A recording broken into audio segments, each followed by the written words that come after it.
Joe Rogan Podcast. Check it out. The Joe Rogan Experience. Train by day, Joe Rogan Podcast by night, all day. We're up. So the guy that did your bar, Flying Guillotine, is the same guy that did the Mothership. Oh, wow. Richard wow. Weiss. Yeah, Richard, Yeah, Richard, the same designer architect who did your bar. I have a Flying Guillotine t-shirt that I wear sometimes. I was trying to find it this morning. I couldn't fucking find it. I wore mine yesterday. I went to the Alamo Draft House and did a screening of the film, and I said, would it be appropriate to wear my Staten Island Alamo Draft House to them?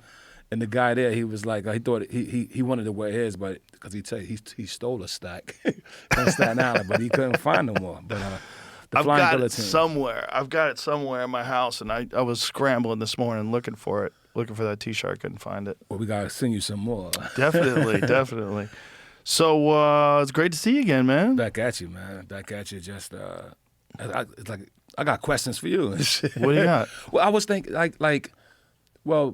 remember you had this place in Woodland Hills. Yes. That was, what, 8 years now? We've been out here for six years. So about 6 years ago. ago. Yeah, you were there like 8 years ago, I think. Yeah. And I just remember you having the hyperbaric chamber? Yeah, the hyperbaric chamber. Are you still doing that? Was that what it was, or was it the sensory deprivation tank? Oh, the one where you float. Yeah, is that because we had that at the studio? Okay. We didn't have a hyperbaric at the studio. Okay, so but I do have a hyperbaric. You have that now here? Yeah, not here. I have it at my house. Yeah. I just was always impressed at just your consciousness on things that are unique, right? And I just and as time goes on, sometimes as we evolve, whether we evolve in physically, mentally, spiritually, or economically, sometimes we leave certain things behind. Right. And I said, I wonder if Joe keep moving his chi in the same direction. So that's my question to you.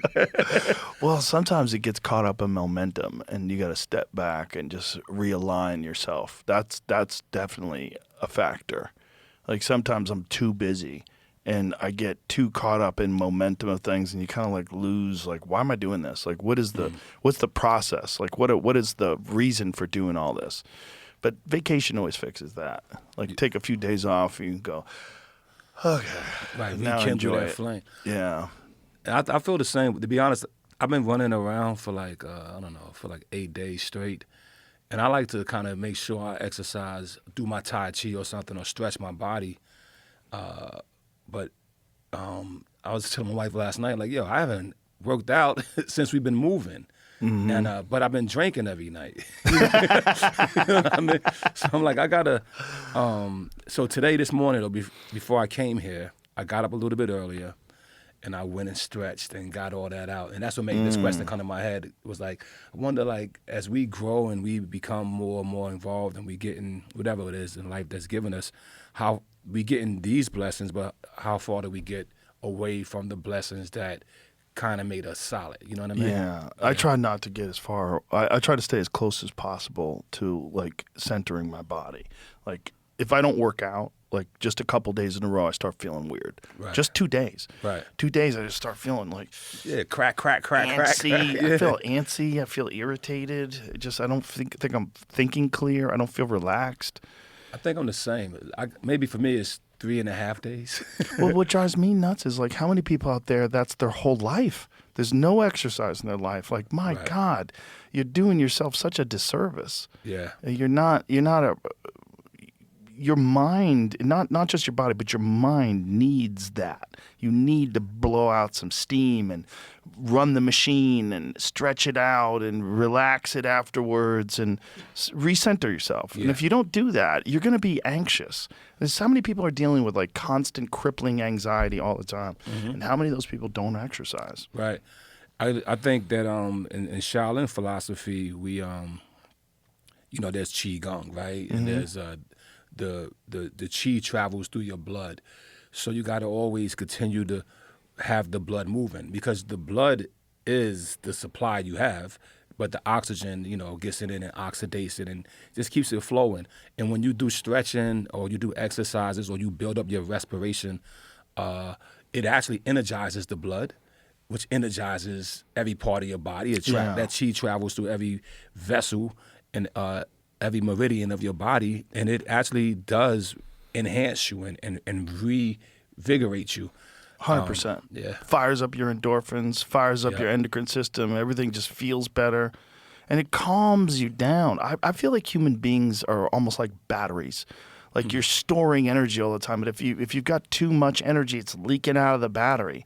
And you're not purging some of it. You gotta your body has like human requirements for movement. Right. And if you don't use those requirements, if you don't meet those requirements, you're just going to feel like shit.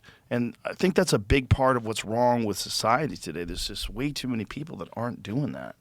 And they're just tense. And they're tense, anxious feeling and the mental health problems that come with that, it just spills over into everything else. Right. I got to agree with you. And I know that people that, like my Sifu Xian Ming, who he probably works out like 6 times a day because he has to train, he has individual clients. And Right.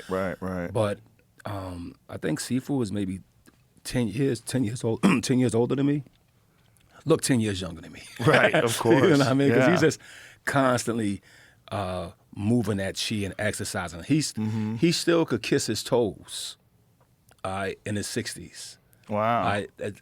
Babies could do that, right? Right. He still could kiss his toes like a baby.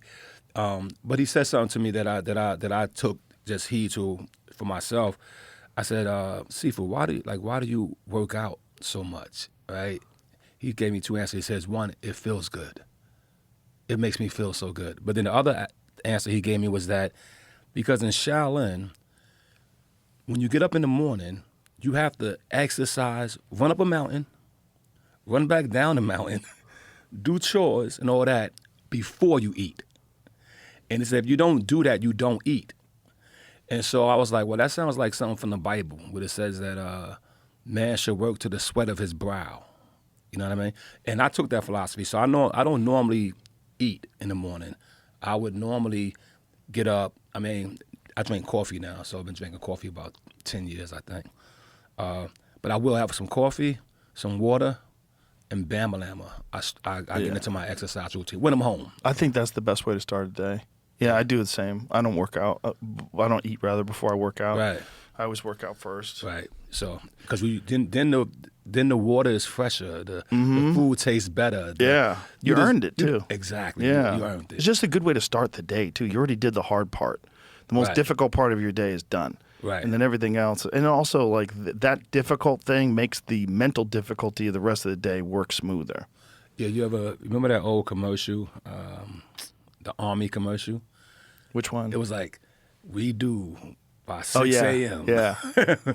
Some shit like we do Yeah. before 6 a.m. what most people do all day. Yeah. It's like back when you first, when I saw that I was young, I was like, I don't know what the fuck they talking about. But as a man, I'm like, that's wisdom. Get up Yeah. in the morning, get your chi going, and have a beautiful day. There's something too to getting up early where you force yourself to work. You force yourself to rise. The comfort of your bed calls you, but you go, fuck you. You get up, you get shit done, and you're like, I already won. I won today. Right. I've got a victory. I've got a victory over my inner bitch. I got out there, I did something, and then I'm laughing, because you say you told the bed, fuck you. yeah, that's what you have to say. Yeah. You have to get up almost angry. Fuck you. No, you're not going to call me in there with your Right. octopus tentacles Right, and bring suck me me into back your in. depths, your depths of warmth and comfort. No, fuck you. Get up. Shit. Get up, get going. That's why I like to get in the cold first thing. That's my morning routine is cold plunge before I work out. That's deep. Yeah. I can't. Now that's kind of extreme for me. I'm not fucking with the cold like that. You know what I mean? You get used to it. I'm telling you. You get Damn. used to it. It becomes like a normal thing. How long you stay in? 3 minutes. Wow. It sucks. But every time I do it, I almost don't do it. Every time I do it, I'm almost like, don't do this. I don't want to do this. Fuck this. Right. And then I get in like, oh, we're doing it. We're doing it. shit. And then I take my phone and I got a little kickstand on the back of my phone, So I put the timer on there and I look at it and it's like it's at a minute. So I'm like, all right, we're good. We're past the minute. Once you get past the minute. The minute mark is the tough part. Once you pass the minute, it's pretty easy to get to 3 minutes. You just relax. I only did one ice bath and it was they had bought this Tibetan Lama to New York, and it was me. I forgot the brother name. We was doing this TV show thing, and they was trying to find out. They were scanning our brains and see what would happen if we got in the cold bath before meditating, then meditated, and then get back in. Like, so there was some science, and I said, yeah, I'll do it. I don't know why I agreed to it, but I did it, right? But I got in that motherfucker, bro. And when I got in there, I was like, this is not the shit, right? I'm like this. And the host, he got in too. Now, I don't know if that was his first time or not, but he was younger than me, skinnier than me, you know what I mean? And when I couldn't take it no more, around 1 minute and whatever, it was past the minute mark, I got the fuck out, but he was still in there. And I was like, I can't have this motherfucker beat me. And yo, I got back in. Nice. You know what I mean? And they got some footage of that. I think I stayed in, I don't think it was 3 minutes, but I think I really impressed myself because I'm super anti-cold. Yeah. You know what I mean? I run hot. I stay hot. I'm the hot part of getting, you know, when my wife is cold, she just put her hand on me and I'm the heater. So cold is like something that Yeah, I don't like it. Right. I don't enjoy it. But there's a little mind game that goes on, and the mind game is almost immediately you're like, oh fuck this, let's get out of here. Let's get out of here. You gotta ignore that and just concentrate on breathing. So what I do is I breathe to a count of 10. So I do this 1, 2, 3, 4. And I just concentrate on the numbers, and then by the time I get to 10, it's basically like a minute, and I'm relaxed. And then I just settle in there. It's just you concentrate on breathing and don't think about that part of you that wants to get out. Right. So maybe I think I'm gonna try a cold shower. It's really good. Cold shower in New York is great if you like in the winter, because that's real cold. Right. That's real cold. Right. Like that's like I used to take cold showers in my friend Bob Caffarella, he used to do this at our Taekwondo school. He would take cold showers after training, and I was like, that guy is a fucking animal. And I tried it a couple of times, but I was a bitch. I did it like 15 seconds and I jumped out. But he would just stay there in the cold, freezing cold winter cold water and just wash himself. And I was like, this guy's an animal, man. I think my brother Kung Lee, I haven't seen Kung Lee in years. Kung Lee the fighter? Yeah. Yeah. I remember because we did a movie years ago in China, but he was the cold plunger of the crew. You know what I mean? Yeah. He's ahead of the curve on all that shit. Yeah. Yeah. It's the mental thing is where it benefits you. And not just while you're in it, like doing it because you don't want to do it, but when you get out, you feel so good. Your brain just is flooded with all these endorphins. Right. You feel so good. And it lasts for hours and hours. I'm gonna revisit that.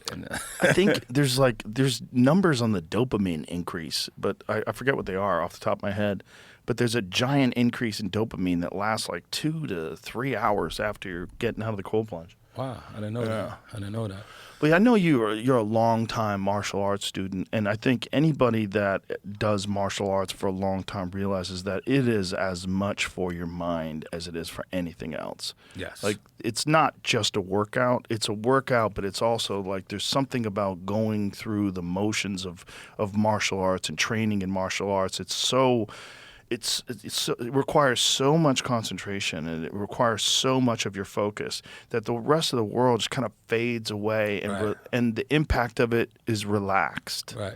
Because of that. It's mental, physical, and spiritual. Yeah. It's emotional. Yeah.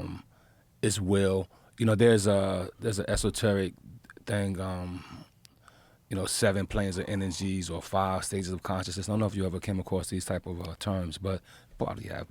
But sometimes we get stuck on just the 3 dimensions. You know what I mean? Just 3 planes. You know, and you don't get to the emotional. You don't get to the will part of it. You don't get to the realization, the control. Right? If you could get to realization, then you can control what's going on because you realize what it is. It's almost like you can now have the foresight of what it is.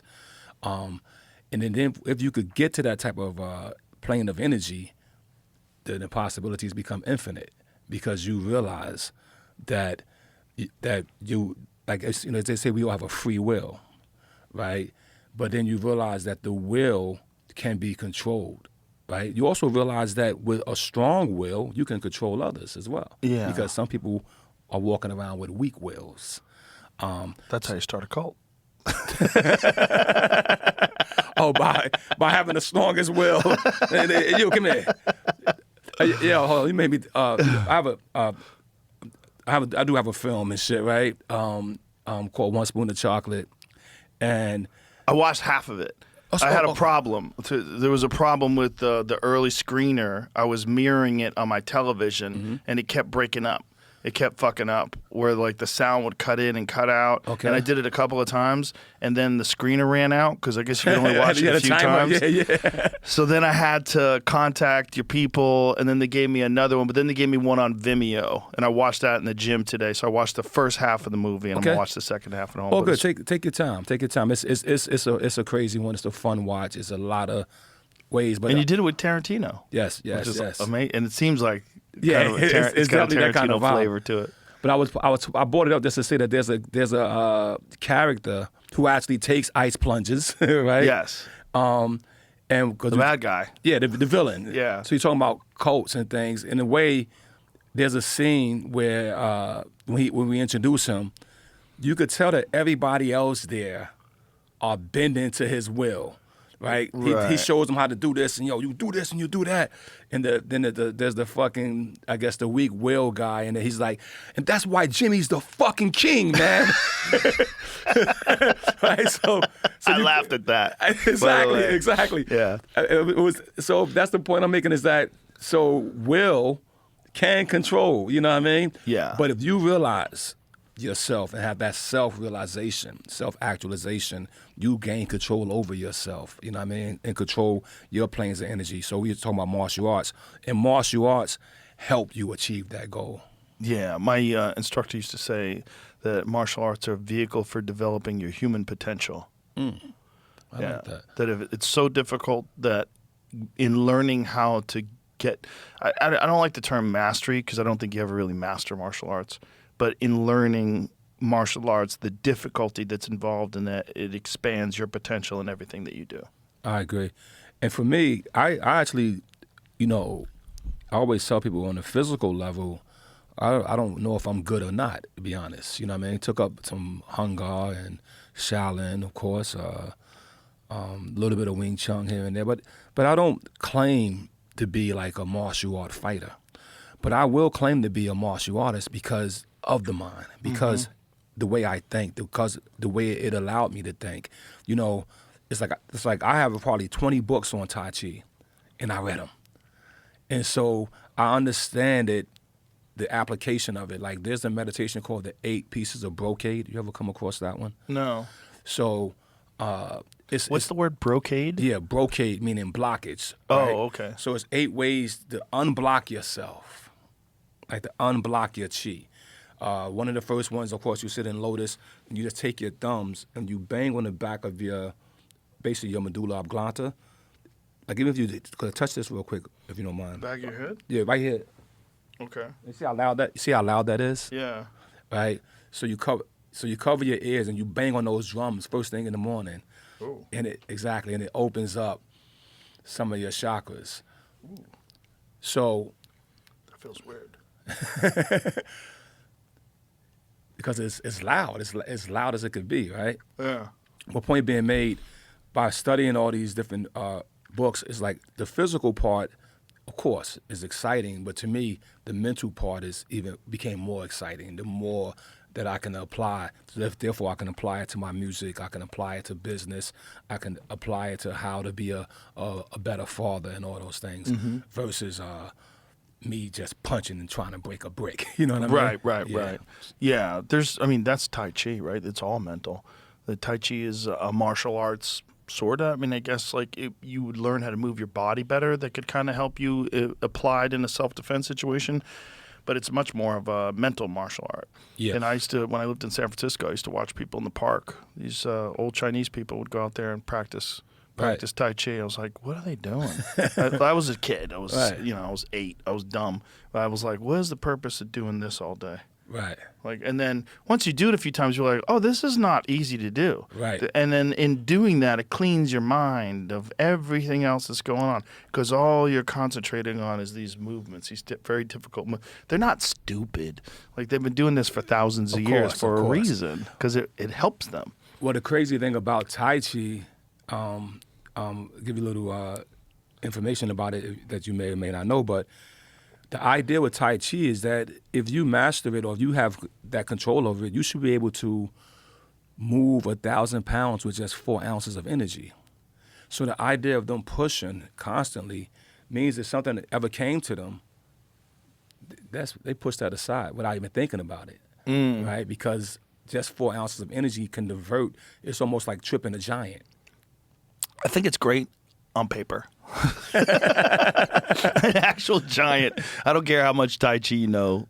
A dude is like a 300-pound All-American wrestler. He comes charging out. You ain't going to use 4 ounces of energy and divert him. Well, I'm going to argue that, right? Okay. The 4 ounces you use is just step to the side. Yeah, everybody who says that, step to the side. It ain't easy, That shit doesn't work. Right? It doesn't work. They grab you. Right. You're not getting up. But then another, well, I mean, a fight is a fight. That's a difference between a martial art and a fight, right? Well, it's also just the reality of physics. Right. You know, I mean, it's one thing if you're doing that to an unskilled person, but to a skilled person, really you need to know the skill that they're applying. Like, you know what I mean? Like, that's the difference between like someone who's practicing something that is great in theory, but I mean, it's not just in theory. Like, physically and mentally, it's great for you, but it's not the right application in terms of actual hand-to-hand combat. Yeah, I mean, a fight is a fight. I don't care. I mean, in my opinion, a fight is a fight. I don't care you know, if you're the best boxer in the world that knock motherfuckers out, like one of our greatest fighters, Mike Tyson, who it wasn't just that he was a fighter, he was a fighter, right? Of course he had a skill set and he was a well-trained, but in the peak of his fights, I don't care how much somebody else trained, when he got in the ring to fight, they weren't better fighters. They could have been better boxers, better athletes, better whatever. So I think a fight, and this is my opinion, it's an instinct. It's a, you know, like like when Mike bit his ear, right? Right. That's a fight. That has nothing to do with boxing. I think that was frustration, you know, unfortunately. You know, that was Evander was beating him up. Yeah. And I don't think he liked it. Evander was beating him up professionally, skillfully in boxing, but then Mike went to fighting. Yeah. And fighting, like in MMA, you can't bite in MMA. You can't bite in no sport, right? Yeah. You ain't supposed to hit the nuts, right? You ain't supposed to. I know, which is crazy, because in a fight, the nuts are one of the best spots to hit. Exactly. In the eyes, you ain't supposed to poke the eyes. My friend Eddie had an idea for a comedy sketch called Ultimate Sack Fighting, where it's just dudes are just the nuts are the only target. Yeah, it's amazing how vulnerable we really are.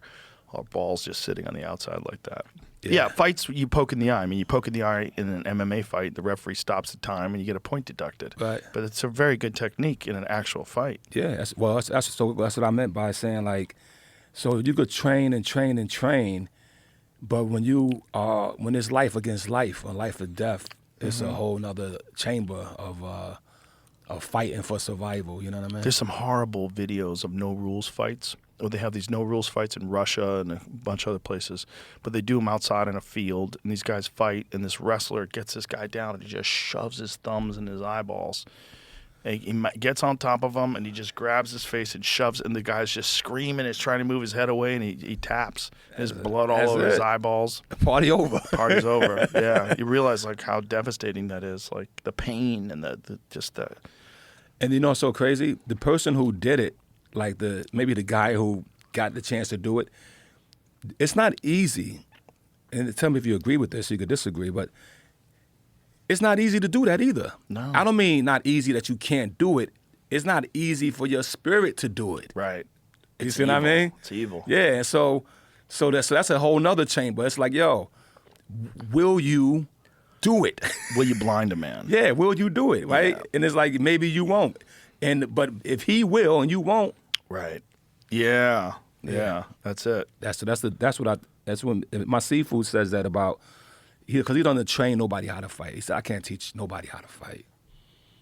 You know what I mean? I could teach you how to build your body, how to build your chi, how to build some strength. But a fight, bro, it's different. There's no rules. It's life and death. It's like, and your will, going back to the will, what we talked about, your willpower has better be strong to survive. I love what Bruce Lee said. He practiced the art of not fighting. You know what I mean? So, and I told that to my son. I was like, yo, bro, listen, if you could run, bro, run. Yeah. You know what I mean? Be up out of there. That motherfucker chase you. You know, you gotta think on something. But if you could just, that's right now. Oh, yo, Riz, you want to fight? Oh, yo, you know what, Joe? I'll see you later, bro. You know what I mean? I know there's too many people that get into fights for no reason, and then you wind up changing the rest of your life.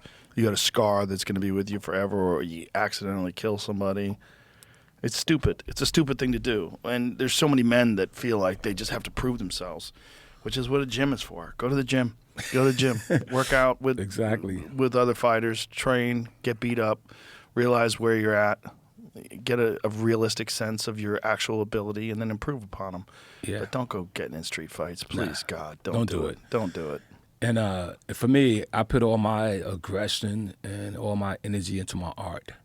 You know, you think about some of my early songs, you know, Wayne the motherfucking Ruckus, bro. That was like, I had like a problem of I don't know if it was anger management maybe, but I would just like I don't know, like I needed to hear the sound of breaking glass.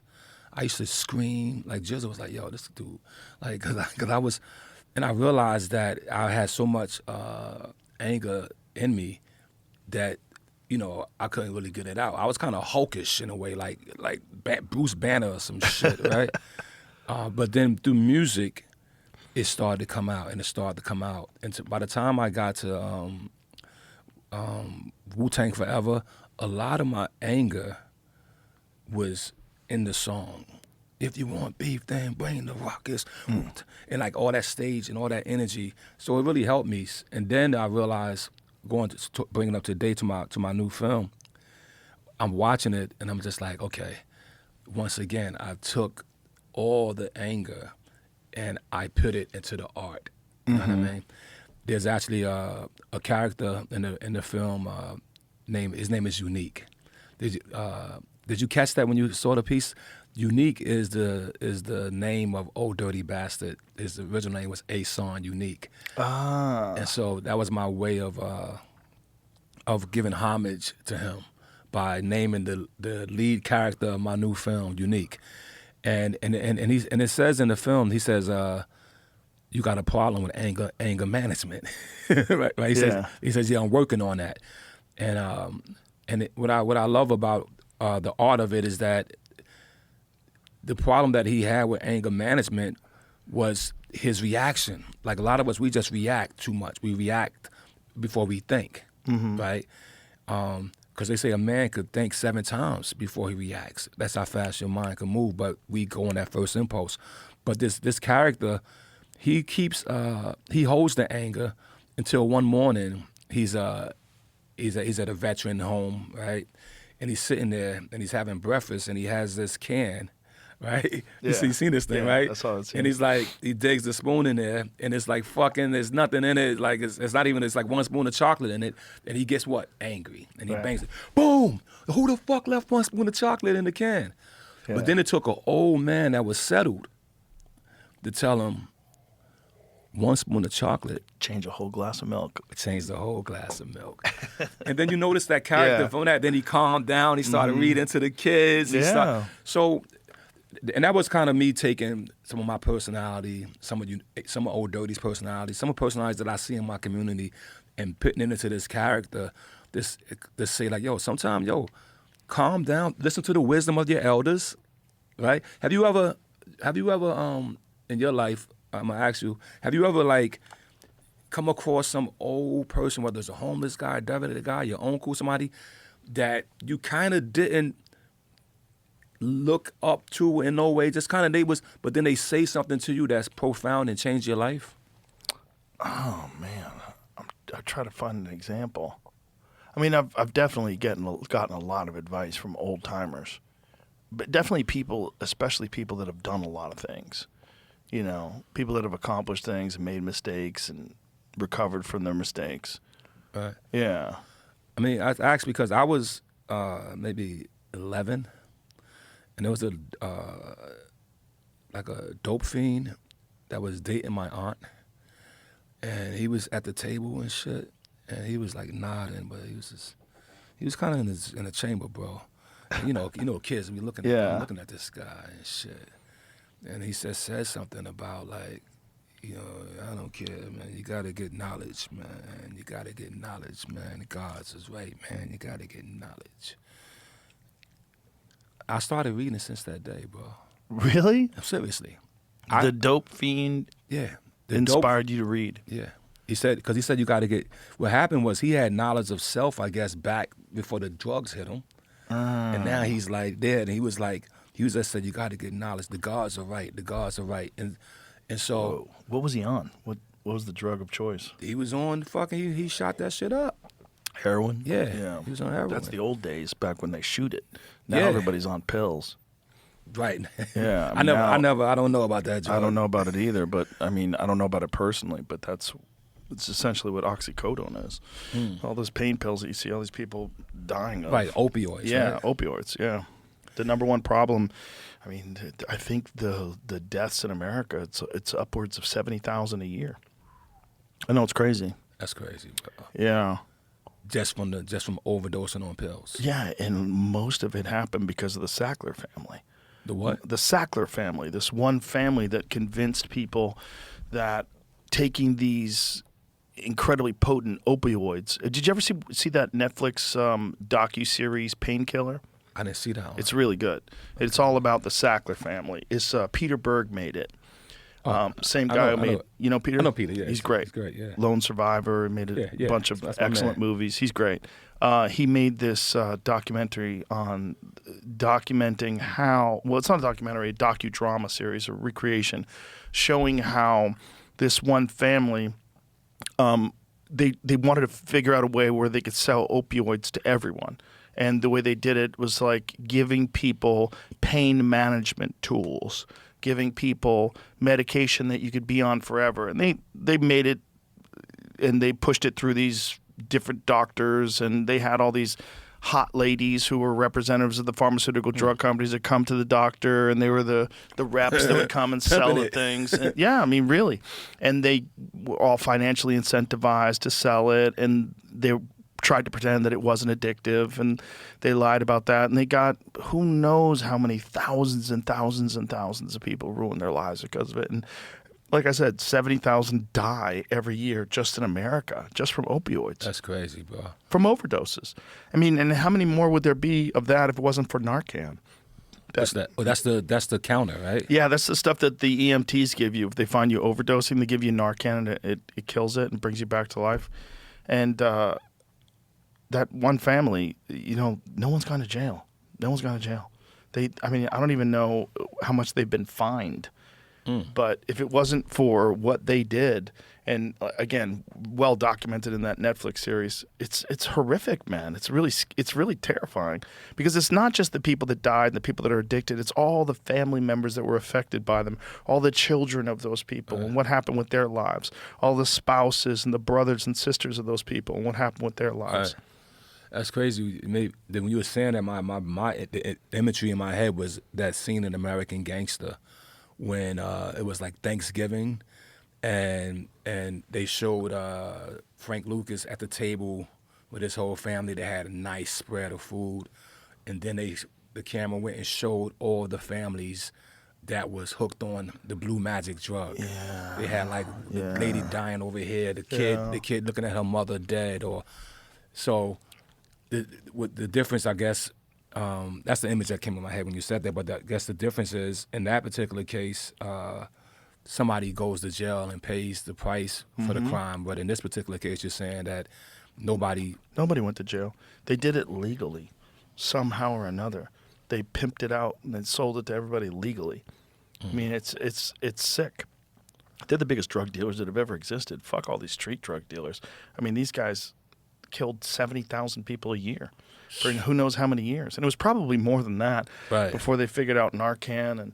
And part of it is also because people get addicted to it, and then they get stuff from the cartel that has fentanyl in it, and that's why they're dying. But there's a bunch of people that just died from straight-up overdose of opioids, too.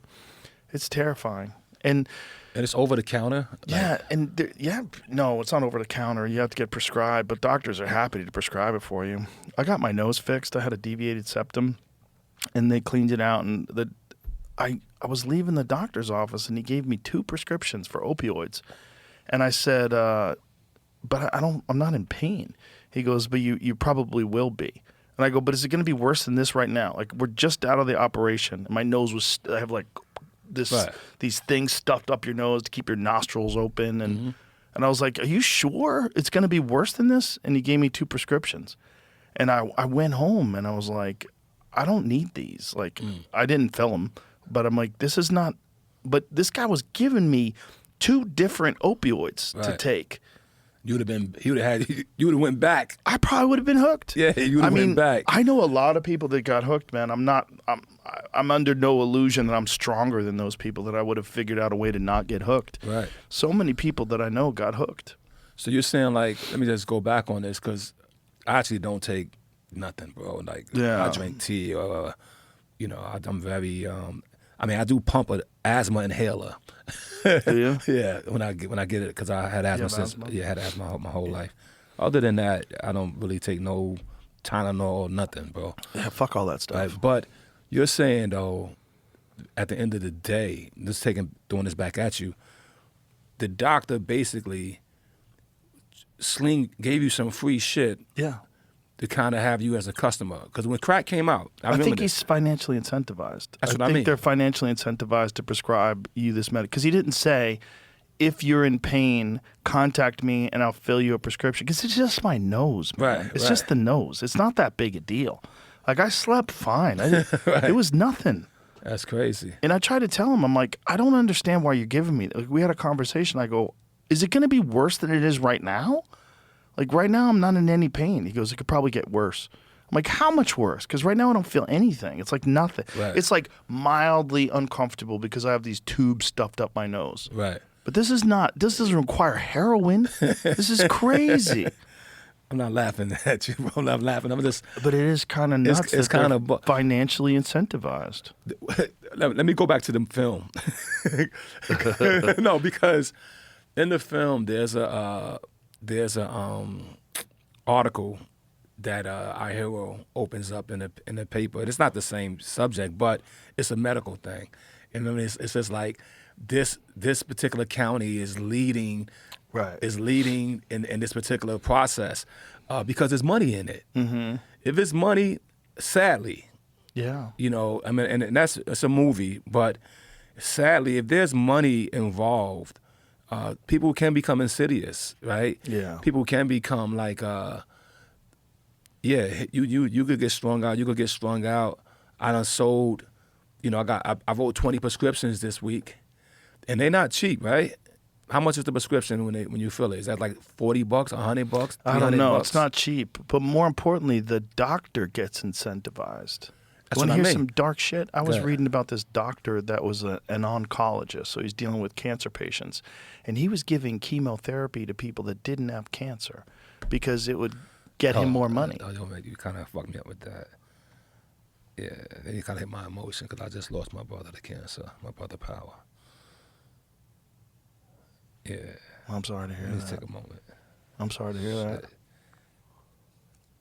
Yeah, it's one of the most profitable medications, unfortunately, for physicians. Well, not unfortunately. Look, if it saves your life, that's wonderful. But the reality is this one doctor that I'm discussing, this one doctor decided that he was going to get paid more by just giving chemotherapy to people that didn't have cancer.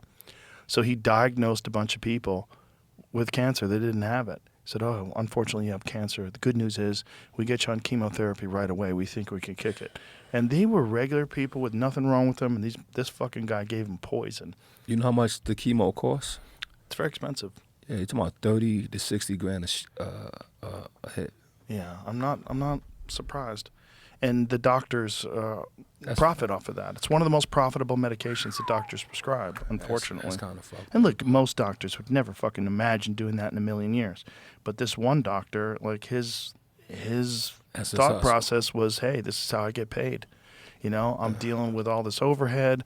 I'm dealing with all this liability insurance. I'm dealing with medical school bills. I'm dealing with all this. Fuck this. I'm just going to start prescribing a little bit of chemotherapy here and there to people that don't actually have cancer.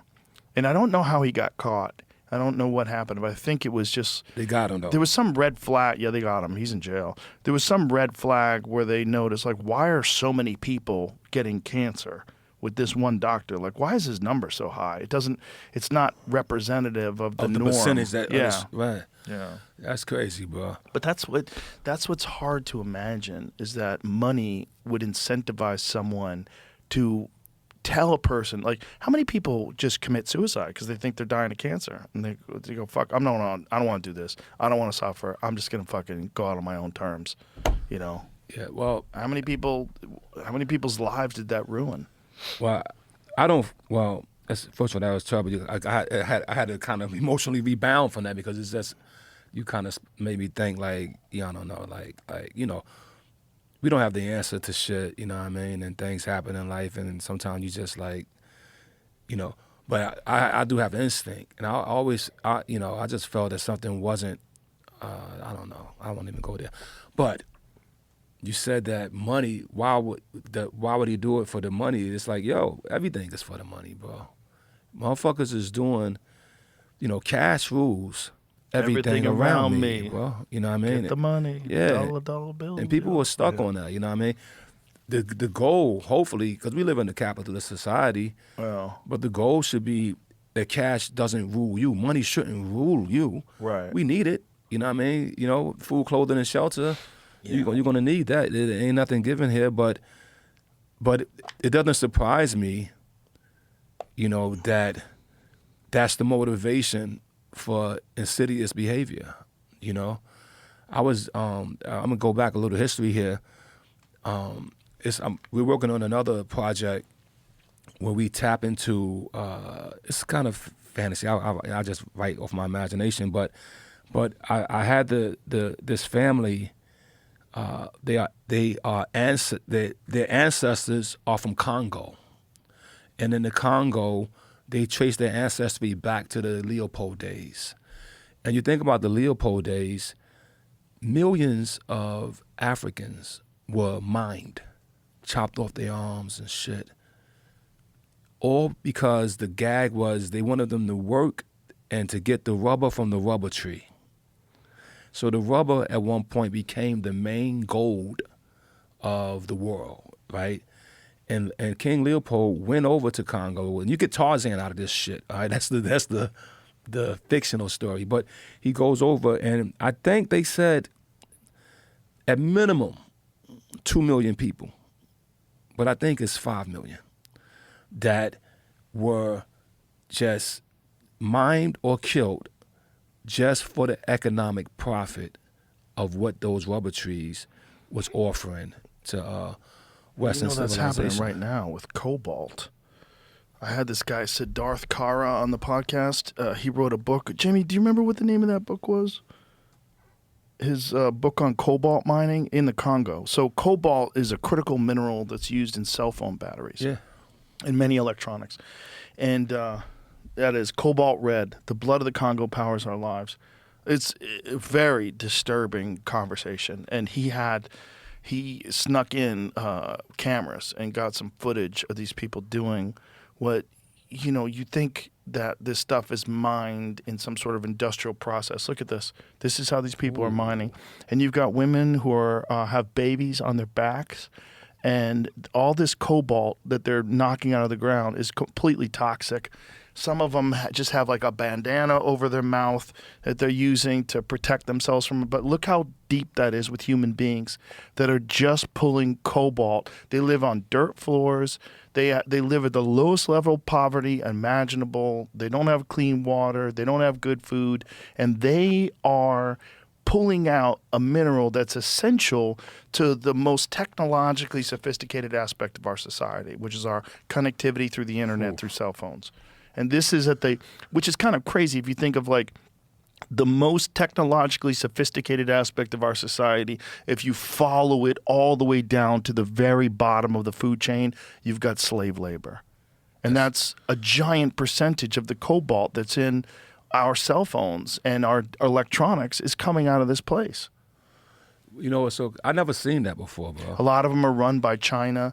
Yeah, and it's very scary, man. I never seen it, but I wrote a lyric that touches upon it. I never seen those images before. He's got video. See if you can find the video. The video's dark, dude. I think my lyric said, let's see if I can remember my lyric. It was a song I wrote called "The Fate of the World Is in Your Hand." It was me and DJ Scratch, and I knew that cobalt, or I knew that they was getting the mineral from Congo, but I didn't know it like that. It was something like, you know, as an artist, you're a fucking antenna, right? You get shit. Right. But I said something. I'm trying to remember the lyric. I said it was like,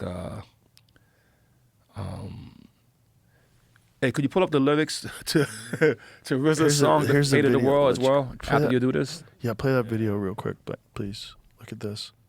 How crazy is this? By the way, all this seen almost biblical toil, the prize is cobalt. And here's the thing, all this shit is super toxic.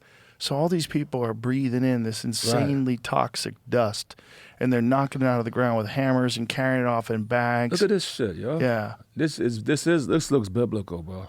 Right, and imagine how fucking heavy these bags are, and they're doing this all day long. Look at these guys struggling to pick those bags up. And they're carrying this shit all day long. And they're just knocking into the ground, trying to pull out this cobalt. And the thing is like, this is what we need to power our phones, which is so crazy. If you think about all these people that are virtue signaling about how wonderful and ethical and moral they are, they're doing it on a phone that is literally powered by slave labor. That's crazy. It's crazy. Yeah. And it's crazy that this is going on in 2026, and most people aren't even aware of it. Well, you're back. Like I just said, the project I'm working on now, we just talk about it. We're tracing it back to the rubber tree, but yeah, it's still going on. Still going on. And that's just cobalt. There's other stuff that they're mining there too. It's very similar. There's other what they call conflict minerals. Pull up my lyric for "The Fate of the World." Just want to just point out what I said there. If you got that on Genius or something. Here it is. Yeah, it says, 1,000 years of darkness, the world got struck with sorrow. Hallowed be thy name. We need a better tomorrow. Go to the second verse. Let me see. Let me see. Wait. Oh no, wrong song. That's what it is. I got too many songs. It's called. You forgot the name of your own song. That's hilarious. Yeah, you got too many songs. What's the other one on that one? Go open that. No, not that one. Go to the other. What do you call it? Go to the album title. Yeah, hit the album Saturday Afternoon. You're gonna edit some of this, right? No. You don't edit? Okay, well y'all gonna bear with us. Saturday Afternoon Kung Fu Theater. No, like go to the it's called The Great Fisherman. Right? Let me see the titles of the songs. Fisherman. Yeah, pull that one up. For those lyrics. So what is Genius? Genius is it shows all the lyrics? Yeah. That's what it is? And then it actually has a song underneath it. Oh, that's cool. Yeah, I didn't even know that existed. People can annotate and tell you what people meant by what they said. Oh, really? Yeah. On Genius? Yeah. Oh, cool. Okay, right there. There you go. Look, the great fisherman, a fisher of men, are trying to make a remedy for the elixir of sin, a premonition. We need divine intervention. The whole world is a stage, so it's time for intermission. In the middle of the Congo jungle, there's a combo of concentrated elements that make the world's phones glow. Wow. But they got a small zone for their phones, though. because they don't even got reception out there. But we used to communicate just banging on the bongo. That's when the village was more motherly and more brotherly. But then the Dutch came through and killed them all for the rubber tree. Ooh. King Leopold city was built from a sea of gold, and the resurrector still trading on a silky road. Yeah. Those are some bars. Respect. That's but not doing that to show off or nothing. But it's real. Yeah. Yeah. You gave me like the full. You gave me the connotation and the annotation of the lyric because I didn't even see. I never seen that before. Oh, that's crazy. I just heard that they got to get it from there, and I knew the history of King Leopold, but I did not know that this is still. This is crazy, bro. Yeah, it's still going on. And it'll continue going on as long as no light is shown on it. And this is what Siddharth Kaur was trying to do with his book and, the tour that he was doing and doing podcasts and trying to let... And he risked his life, man. I mean, they questioned him and he got very lucky that he got out of there with that footage. Right. Because they want to make sure that nobody knows about this shit. They don't want any outrage. They want the mining to keep going as planned. I mean, it's dark. It's dark, yeah. Because it's a multi-billion-dollar industry that's powered by abject poverty. Probably trillion. Yeah, because it's less like you're just saying if it's in all our phones, that means not just our phones, but I think it's in a lot of electronics. I think it might be. Is cobalt in electric cars? I think they're trying to make new formulations of batteries without cobalt. So there's Jamie, what is that? I know a lot of the Chinese cell phones are using a different battery technology. Instead of lithium ion, they have something else that's more dense. Well, that's what, cobalt's a critical component in lithium batteries. Right. This. That's crazy. Yeah, lithium ion batteries. What is like Oppo? There's a bunch of these new Chinese companies that have cell phones that have much more battery. Like instead of like a Samsung Galaxy S26 Ultra has a 5,000 milliamp battery in it. I think these Oppo phones have 7,000 plus, but I think it's carbon silicon based batteries. I wonder if they have cobalt in them. They've as technology for batteries changes and advances, they need different kinds of components in them. Right. But I mean, then you got to find out where are they getting that shit from? Is that another conflict mineral that they have people digging out of the ground with sticks? Well, the other thing to think about, let's say it is worth trillions of dollars. Like, when do the people who, if that's on my property, bro, you know what I'm saying? You come to my crib for it, I should be getting paid off of that. Right. I should be, well, you know how it works. China comes in. A lot of these are Chinese run. China comes in, they pay off the people that are in power in these areas, and those people will get wealthy. Right. And then all the people that are the workers, they all get pennies. As small a wage as you could possibly pay them to keep them alive. Right. These people live on dirt floors. It's crazy. No food. It's horrible. It's really dark, man, because it's what powers electronics, which is nuts, because that's the most sophisticated aspect of our society in terms of technology. Well, the government of those places, and not to get here, I'm an artist and I'm a spiritual man, but they should be like, yo, hold on, bro. Yeah. Like in Alaska, right? There's a pipeline that goes through Alaska. You know about this pipeline, right? Sure. But the citizens of Alaska get a royalty for that. Yes. Okay. Yeah. Like if I'm in Congo and I got this cobalt that's worth trillions, and I got all these people, give them a royalty. 100%. If that was America, that would probably be the only way to do it. But obviously, you couldn't pay people the way you pay people in the Congo in America anyway. We have laws. But this is also why they want illegal immigration. That's part of the reason why they like illegal immigration is because you don't have paperwork. You don't have to pay people what they're supposed to get paid. Did you pull that back up again, Jamie, please? About the silicon carbide batteries? So it seems like one of the reasons for utilizing this new technology is because it's not using as much cobalt. So advanced lithium-ion technology using silicon to replace traditional graphite anodes offering roughly 20 to 40% higher energy density and faster charging, especially in smartphones. Does it say anything? I thought It did because I had cobalt added onto it. Yeah. So it has cobalt in that as well? But less, It says maybe? enables more sustainable cobalt-reduced designs. So you have less cobalt. Less, right. And it's more energy density. So these Chinese phones are, here it is, Honor Magic 5 Pro. A lot of these OnePlus 13, a lot of these Chinese-made Android phones are using much more advanced battery technology. So they're trying to ease up on it a little bit, basically? I mean, I don't know. The question is like, well, where are you getting everything else?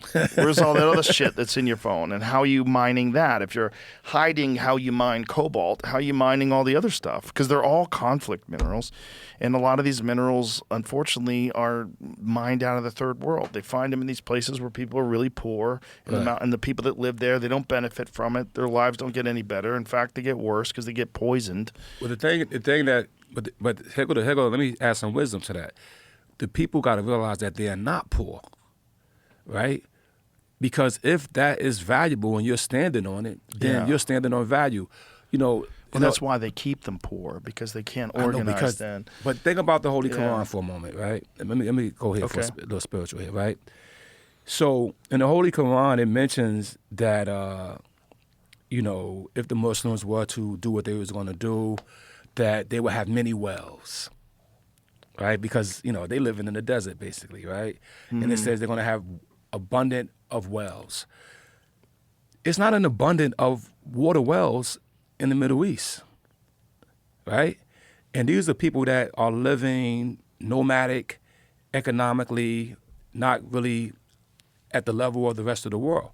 But it's a prophecy telling them that they're going to have wells. But what kind of wells they end up having?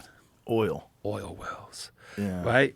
And so now all of a sudden they become the most richest small region in the world. Right. So the promise is fulfilled, right? But the gag is that the people got to realize sometime where you stand on your land, you know what I mean? The value of it, as the Bible would say, work to the sweat of your brow to dig and plow and make your land valuable. But now if I'm just saying that the people where they're going to get whatever they're going to get, bro. Okay, I don't care if you're going to get some berries in the Amazon. If the berries is worth money, then the dude who got all the berries got to realize that, bro, right, let's make a deal. But but it seemed like that ain't happening. No, it's not happening. And the reason why it's not happening is because you have enormous corporations that come in from other countries. They get contracts and they pay off the people that are the leaders of these countries, or the people that are the leaders of the military.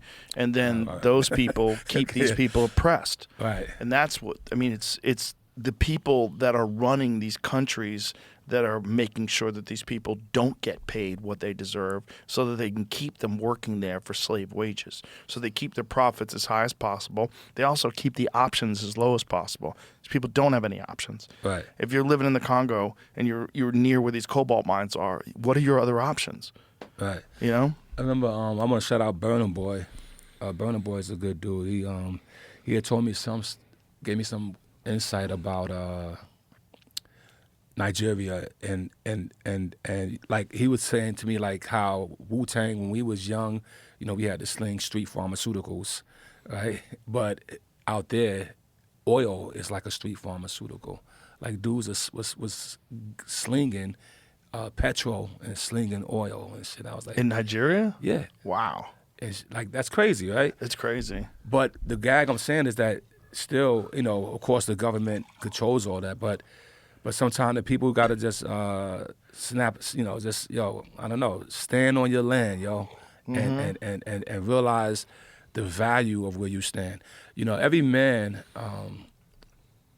has a value, right? We all walk with a living value. Every life is precious. Every life that's born changes the world. Soon as somebody is born today, this ain't the same world it was yesterday. Right. Soon as somebody return to the essence, this ain't the same world. But so we got to but the people, I'm going back to the people, not to the military or to the government, the people got to realize that, hold on, bro, it's you're the value. Because without them, right, until they do get 10 million robots to do that shit, which I'm not opposed to that. Right. Send 10 million robots to dig it up, bro. Right. And still though, if it's on my land, break me off. You know Right. what I mean? But people got to snap into that, bro. Well, these places are all guarded by the military, so like, Yeah, well, it's all yeah. people with guns. Yeah. You can't leave. Yeah. You're doing their bidding. You'll get shot. Yeah, they kill people. They bury you. No one notices. it, No one yeah. cares. The value of human life is extremely low. Well- yeah, it's satanic. It's let's- dark. Well, let's jump back on my film, because in my film, the value of life Yeah. is once again, we're talking about the world, but yet I gotta relate it back, because in our film, the value of life seems low as well. Yeah. Right? Low for the person living, more valuable for the person that kills them. Right. You know, Yeah. and Without that's- giving too much of the film away, what happens in the film actually happens in real life. I mean, it's based. I mean, you say it's based on real life, but Yeah. there's been real life cases where they've harvested people's organs for profit. Yeah. And that's a thing. I mean, that's a big problem with people in China. You know, people go to China for organs. Like, there's a tourism to get organs replaced. Like, say That's if you need a crazy. new kidney or you need a new liver or whatever. We got it. Yeah, they have it. And what they'll do is they'll take their fucking prisoners and look, AB blood type, perfect. Right. Whack. And then now you got some dude's heart. Business. Yeah. There's it's crazy. There's another element that this is RZA right here. I'm live on Joe Rogan podcast. I got a new film coming out May 1st. It's called One Spoon of Chocolate. Written and directed by the RZA, starring Shamik Moore, Paris Jackson, Blair Underwood, Rockman Dunbar, to name a few. It's produced by Quentin Tarantino and my wife Talani Diggs. Hey, baby. I did an official radio drop because That sounded like we're on the radio. yeah, I did. That's like, ladies and gentlemen, this is the RZA. Coming in at 5 after the hour. And but I love how art can touch upon things even if it's unintentional, right? What I mean by unintentional is that, you know, as an artist, I just let the shit flow. Like when you showed all that Congo Cobalt, I never seen it. But yet it's in your lyrics. Yeah, but that's in my lyrics. Yeah. And even as you telling me this China stuff here, I don't know about that. I do know some things that happened for some articles, but I'm not in depth, what they call it, NDEPHTH. Yeah, I don't have in-depth knowledge Yeah. of it. But I strive as an artist, Joe, is to actually to at least show the surface so that, you know, I don't know how deep the pool is, but I will show the surface through my art. And I think in this film, which is it's an action film though, right? So Joe only seen the first half of it, so he doesn't know about the revenge-o-matic ass kicking. And I'm not going to spoil it for Well, you I either. believe it. There's already plenty of ass kicking already. that I've Right, seen right, so exactly. Seen some, okay. But it gets fucking, you're going to have a good time. I'm You're going sure. to have a good time. But still, once again, the art of it, it has I'm realizing as I'm watching with different audiences, like when I watched it in New York, I had motherfuckers yelling at the screen, fuck that. So they was on some shit. When I watched it in L.A., the audience was like, it was like a sense of nervousness was in the room. When I watched it in Chicago, it was standing ovation. You know what I mean? I watched it in San Francisco, and the Q&A was very intellectual.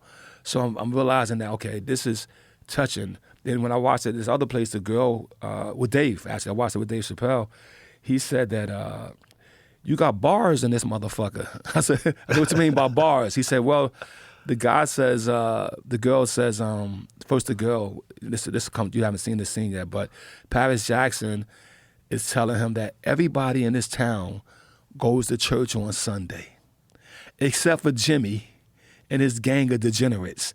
They party all night Saturday and they sleep all day Sunday. She said, and I guess they're not afraid to go to hell. And then the hero says, well, where I come from, they say heaven is what you make it, and hell is what you got to go through to get it. And she was like, that sounds right. And Dave was like, that's a fucking bar. And yo, hold on. So last time I was here, it was Donnell Rawlings was here, right? So check it out, bro. I'm showing the film to Dave, right?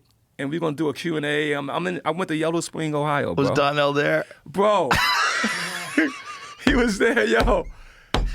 And then he got up and he asked the question, and he started. He interrupted. He talked about the day we was here, and you inspired him to do a podcast. I remember you said, "Yo, start a podcast." Boy, you might even help them, right? And then he said, then I said, "Yo, yeah, if you need something, hit me." So he hit me up. Said, "Yo, let me get a opening theme track." And so I got like a bunch of beats that's on my little thumb drive. I sent him like 5 of them, right? And he chose one. Yeah, he told me about this. Yeah. So now he choose one, and that becomes his theme. And it was a nice fucking. But that same 5 tracks, my manager is sending it to other people too and shit. So I did give it to Donnell. I gave it to him gratis. But he comes up in the middle of my Q&A with Dave about my film, and he starts talking about the beat, and he says, RZA is an Indian giver.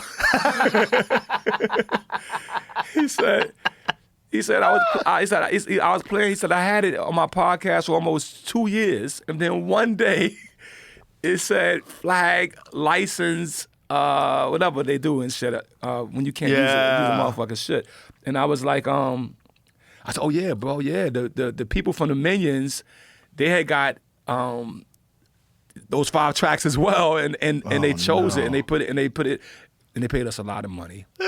And not going back to the money of it all, but so I said, yo, just choose another beat. He said, nah, son, that was the one. Oh, no. That was the one. I said, bro, they chose it. My manager made the deal. Oh, no. It's off the table now. Oh, no. So he had to change his opening? Yeah, so I Oh, no. I owe that gives him more to complain about. Yeah. Oh, no. It's bro. almost worth giving him the beat just so he doesn't have to complain. Yeah. I owe you, Donnell, and I'm going to hook you up with something. Actually, going to cook you up something nice, all right? I can't wait for this phone call. Son, you know what he did to me, son? He took it back. He said that shit in front of the audience, and I funny. couldn't deny it and shit. I was like, yeah, they you know. That's hilarious. That's hilarious. But anyway, but they love the film too, like the audience and I'm only saying that because I love when my peers react to something. Is this your first feature-length film? It's my fourth? Fourth. Yeah. I know you've done other stuff, but have you written and done other things like this? The way you're doing it this way? This is my second one writing. So I Okay. wrote my first film, Man with the Iron Fist. Right. Right. Which was a Quentin Tarantino present as well. And then it was a kung fu movie. So then I didn't want to get stuck and like, oh, that's all he does. So my second film I didn't write. Was written by Nicole, and it was called Love Beats Rhymes. And that was like a movie about poetry and a female lead, and it was actually John David Washington. It was his first feature film as well. And then my third film was called Cutthroat City, which I didn't write. Just once again a hired gun as a director, and in that film I had Shamik Moore as the lead actor, and I kind of like fell in love with his talent. So that's why he was in Cutthroat City. He's in the Wu-Tang series. He plays Raekwon, and now he's the star of my new film. So we kind of got this. I hate to say it, but we kind of got this Denzel Spike Lee energy, this Coogler Michael B energy. I really like this guy. But on this particular film, yes, I decided to write it and direct it, and I'm back to the basic, right? Quentin Tarantino presented my first film, and now here's my fourth film. And he's back in the building. And one of my favorite songs from that first soundtrack is "Baddest Man Alive." Oh, that you shit, did with Black Keys. Dun, dun, dun, Dude, dun, dun. that song killed it. Shout out to Dan and Patrick, yo. Yeah, Those are I cool love those two motherfuckers. guys. Yeah. They're cool as fuck, and that song kills it. That's such a good song. A bunch of dudes use that song as walkout for the UFC. Yeah. I seen it on a fucking car commercial one day. I was like, okay. Did you guys listen to the lyrics?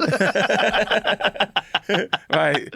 I guess all you need is that hook, right? Right. Yeah. On this, how we doing on time? We good? Yeah, we're plenty good. On this particular film, I got a guy named Jason Isbell.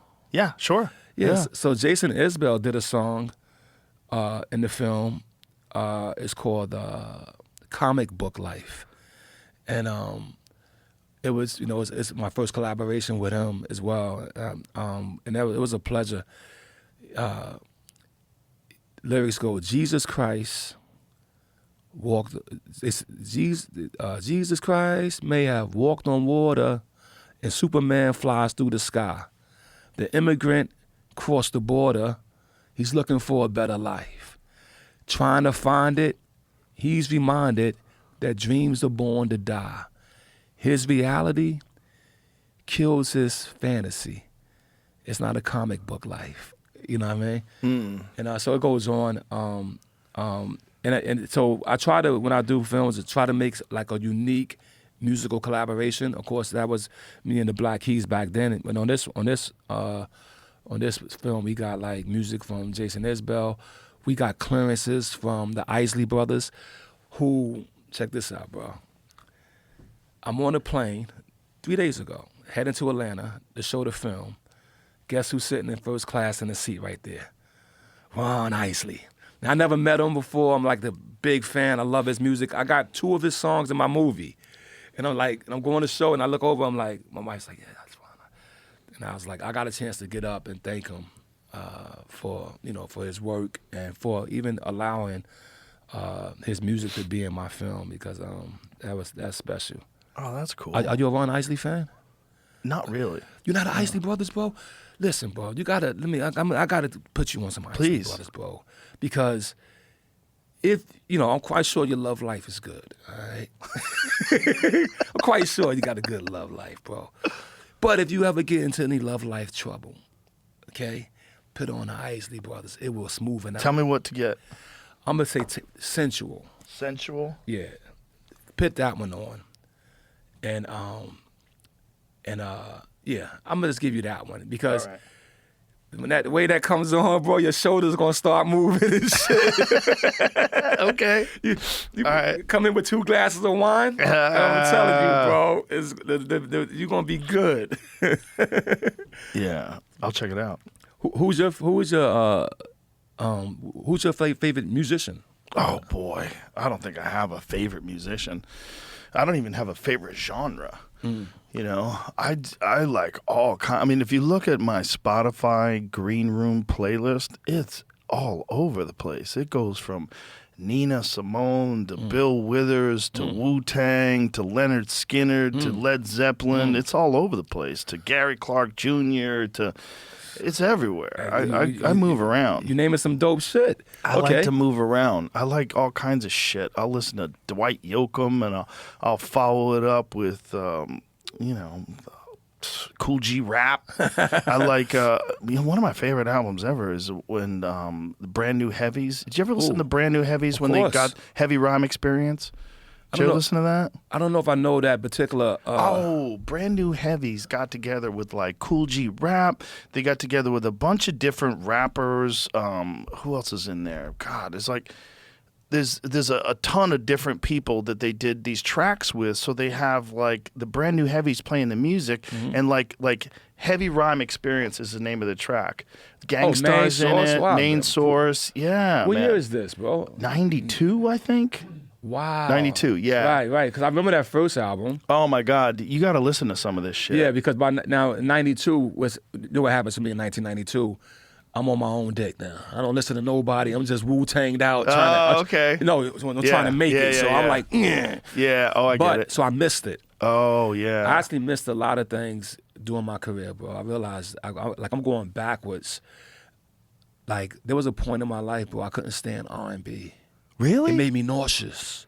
I'm serious. Like if I'm driving and R&B's on, I was so fucking hip hop, bro. Because you're so concentrated. Yeah, it was weird. Like I said, that makes sense though. Yeah, it makes sense. But yeah, because you were weird. on the grind. You were really trying to make it happen. Now I play R&B. Me and my wife, we be dancing around the motherfucking house. I mean, there was a point in time where I was only into 90s hip hop. Like 90s hip hop was my shit. Right. Because like that was when I was young and I was on the road a lot, and that was like my getting fired up music was like 90s hip hop. But then I started expanding, and then I got into like a lot of like old classic rock and roll, and I just think it's all dependent upon your mood. But there's so much different shit that you could listen to. Right. But this, you got to listen to some of this Heavy Rhyme Experience. Yeah, I'm gonna put that on my list right there. Play him that Cool G Rap Death Threat. This is like one of my so in the green room, we'll have to cut this out of the podcast, unfortunately, because we don't want to get dinged.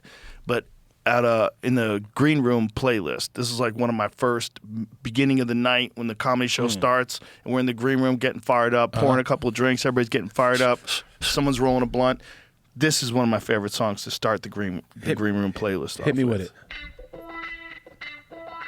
This is Cool G Rap and the Brand New Heavies. Okay. It's great, and the Gangstar Hectic, that's another one of my favorites. You know what's so cool about it for me? So I never heard it, but it immediately like put me right back in the Stapleton Projects, like right back in that time of me, like because Cool G Rap is... Love that dude. So it put me right there. Thank you, yo. Cock Blocking, one of my all-time favorite songs. Right. Talk Like Sex. I mean, he's so many. Ill Street Blues. Ill Street Blues is amazing. And Cool G Rap, I just think in mainstream just doesn't get the respect he deserves from like the influence that he had in the 90s. Yeah, I think the artists, we give it to him, but yeah, you're right. The public, mainstream, people. There's so many people I bring up Cool G Rap, and they're like, "Who?" Right. And I'm like, "Oh, sit down. Let me play some shit for you." And he told me this years later that the G stood for genius. And he's a fucking genius. Even though we got the Jizza, the genius in our crew, Cool G Rap is a genius, man. I was blessed to do a couple of tracks with him in my catalog. We actually got a couple that we did together, and a couple that I just produced with like him and Inspector Deck and things of that nature. So that's one of the greatest blessings of the art is that I'm sure you do the same as, you know, whether you're doing comedy, whether you're doing your physicality, that you have people that you admired, and then all of a sudden they're your peers. You're collaborating. Yeah, you're doing shit with them. Yeah, no, it's very exciting. Just being able to hang out with them, you know. We did we went to dinner with Quentin Tarantino and Roger Avery, and then they came to the comedy show, and then we were all hanging out in the green room. Right. And everybody's like, this is the fucking coolest night of all time. We're just chilling and hanging out with Quentin Tarantino and Roger Avery at the Mothership Green Room. How you gonna beat that? It's hard to beat, man. Everybody the next day were like, did last night really happen? Like, that was so fun. When I speaking of Quentin, when I had a cut that was worthy to show him, our buddy Jared and my buddy Abazar, so Jared kind of owns the old Desi Arnaz studio. Oh wow. He's the guy that started Red Cameras. So, and he has this amazing screening room. And so he said, yo, you can screen it here for Quentin. I said, all right, cool. So we finally got the date to do it. And I go there, and his +1 is Fincher. Oh, wow. Exactly. So I'm just like, that's crazy. Yeah. So now, like, okay, whoa, okay. And I played the film to them, and once it was another great night. Some great, what was we sipping on? We were sipping on some great scotch. Yeah, we had some great scotch. I don't smoke weed like that no more. So, you know, do you still smoke weed? What happened when you stopped? I don't function good in public with weed, bro. Who does? Well, who does? Yeah, well, okay. People think they do. Exactly, but I don't want to see that photo. I don't want to. Photo. Yeah, I don't want to be that guy no more. It's like if I'm home. Also, to be honest with you, if I smoke weed, bro, I start doing kung fu, bro. Really? Yeah, I'm either gonna sit quiet and like be a total. Oh, you start. Yeah, and motherfuckers like, yo, what's this? Yeah, exactly. I'll start doing shit like that. I mean, with a fucking suit on or some shit. Yeah. So that sounds fun. Yeah, well, you know, so I kind of 2015 was when I stopped. Really? Yeah. Completely? Maybe, I mean, not, yes, for completely, but then I said I will only smoke with 2 or 3 people in the world. One of them is Quentin Tarantino, because we watch our kung fu movies. We're not going nowhere. If I have some weed with him, I know that I'm in a, you know, no photos is happening. You're not going to see the zonky RZA. My other brother I smoke with, I won't say his name because I don't know if people know he smoked. I think everybody knows he smoked, but I won't say his fucking name and shit. And I only see him once a year, twice a year. You know what I mean? And that's really it. And even, like, I haven't smoked a blunt with Method Man in over 12 years, bro. Wow. And that was my, he's the king of smoking anyway, but that was like but I just, like I said, I just don't like how, it just doesn't fit my today's personality. So I'm a sipper now. I just sip on some not no syrup. I mean, I know what you mean. Okay, yeah. Little scotch. Little scotch, little tequila. I love tequila. Mezcal. You know? Well, there's nothing wrong with all those things. I think they're all tools. And I think one of the things about tools is you can misuse them. And I think there's a lot of people that just live in the cloud. And they just get high all the time. And then they just feel like their life is out of control. And then pure abstinence becomes the only solution. But it's really, you just started abusing the tool.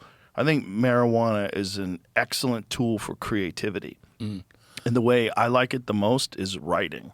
I think it's the greatest thing ever for writing. There's something that happens with just not a lot, just a little bit of weed. Just all of a sudden, bing, ideas start sparking off in your head that I go, I don't think that these ideas would exist without this stuff. That's one of the things that Carl Sagan said. Jamie, what's that famous Carl Sagan quote on cannabis? But Carl Sagan, who's obviously like one of the most famous astronomers of all time, he had and wrote that great movie Contact, that great book Contact. He had this quote about cannabis that I always like to say to people that want to say it's for dummies, because it's like, no, man, there's something to it. You could look like a dummy if you abuse it, just like you could look like an idiot if you get so drunk that you can't walk. Exactly. It's the same thing, but a little bit, just a little bit sometimes just fires up. The illegality of cannabis is outrageous, an impediment to full utilization of a drug which helps produce the serenity and insight, sensitivity and fellowship so desperately needed in this increasingly mad and dangerous world. That was one quote, but there was another quote that he had about ideas that are available through cannabis that aren't available without it.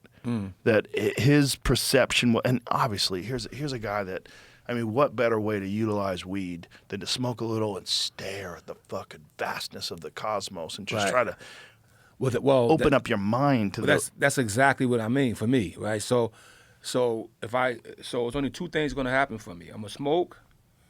I'm gonna just be like, even if I'll be in here finding fucking constellations and shit.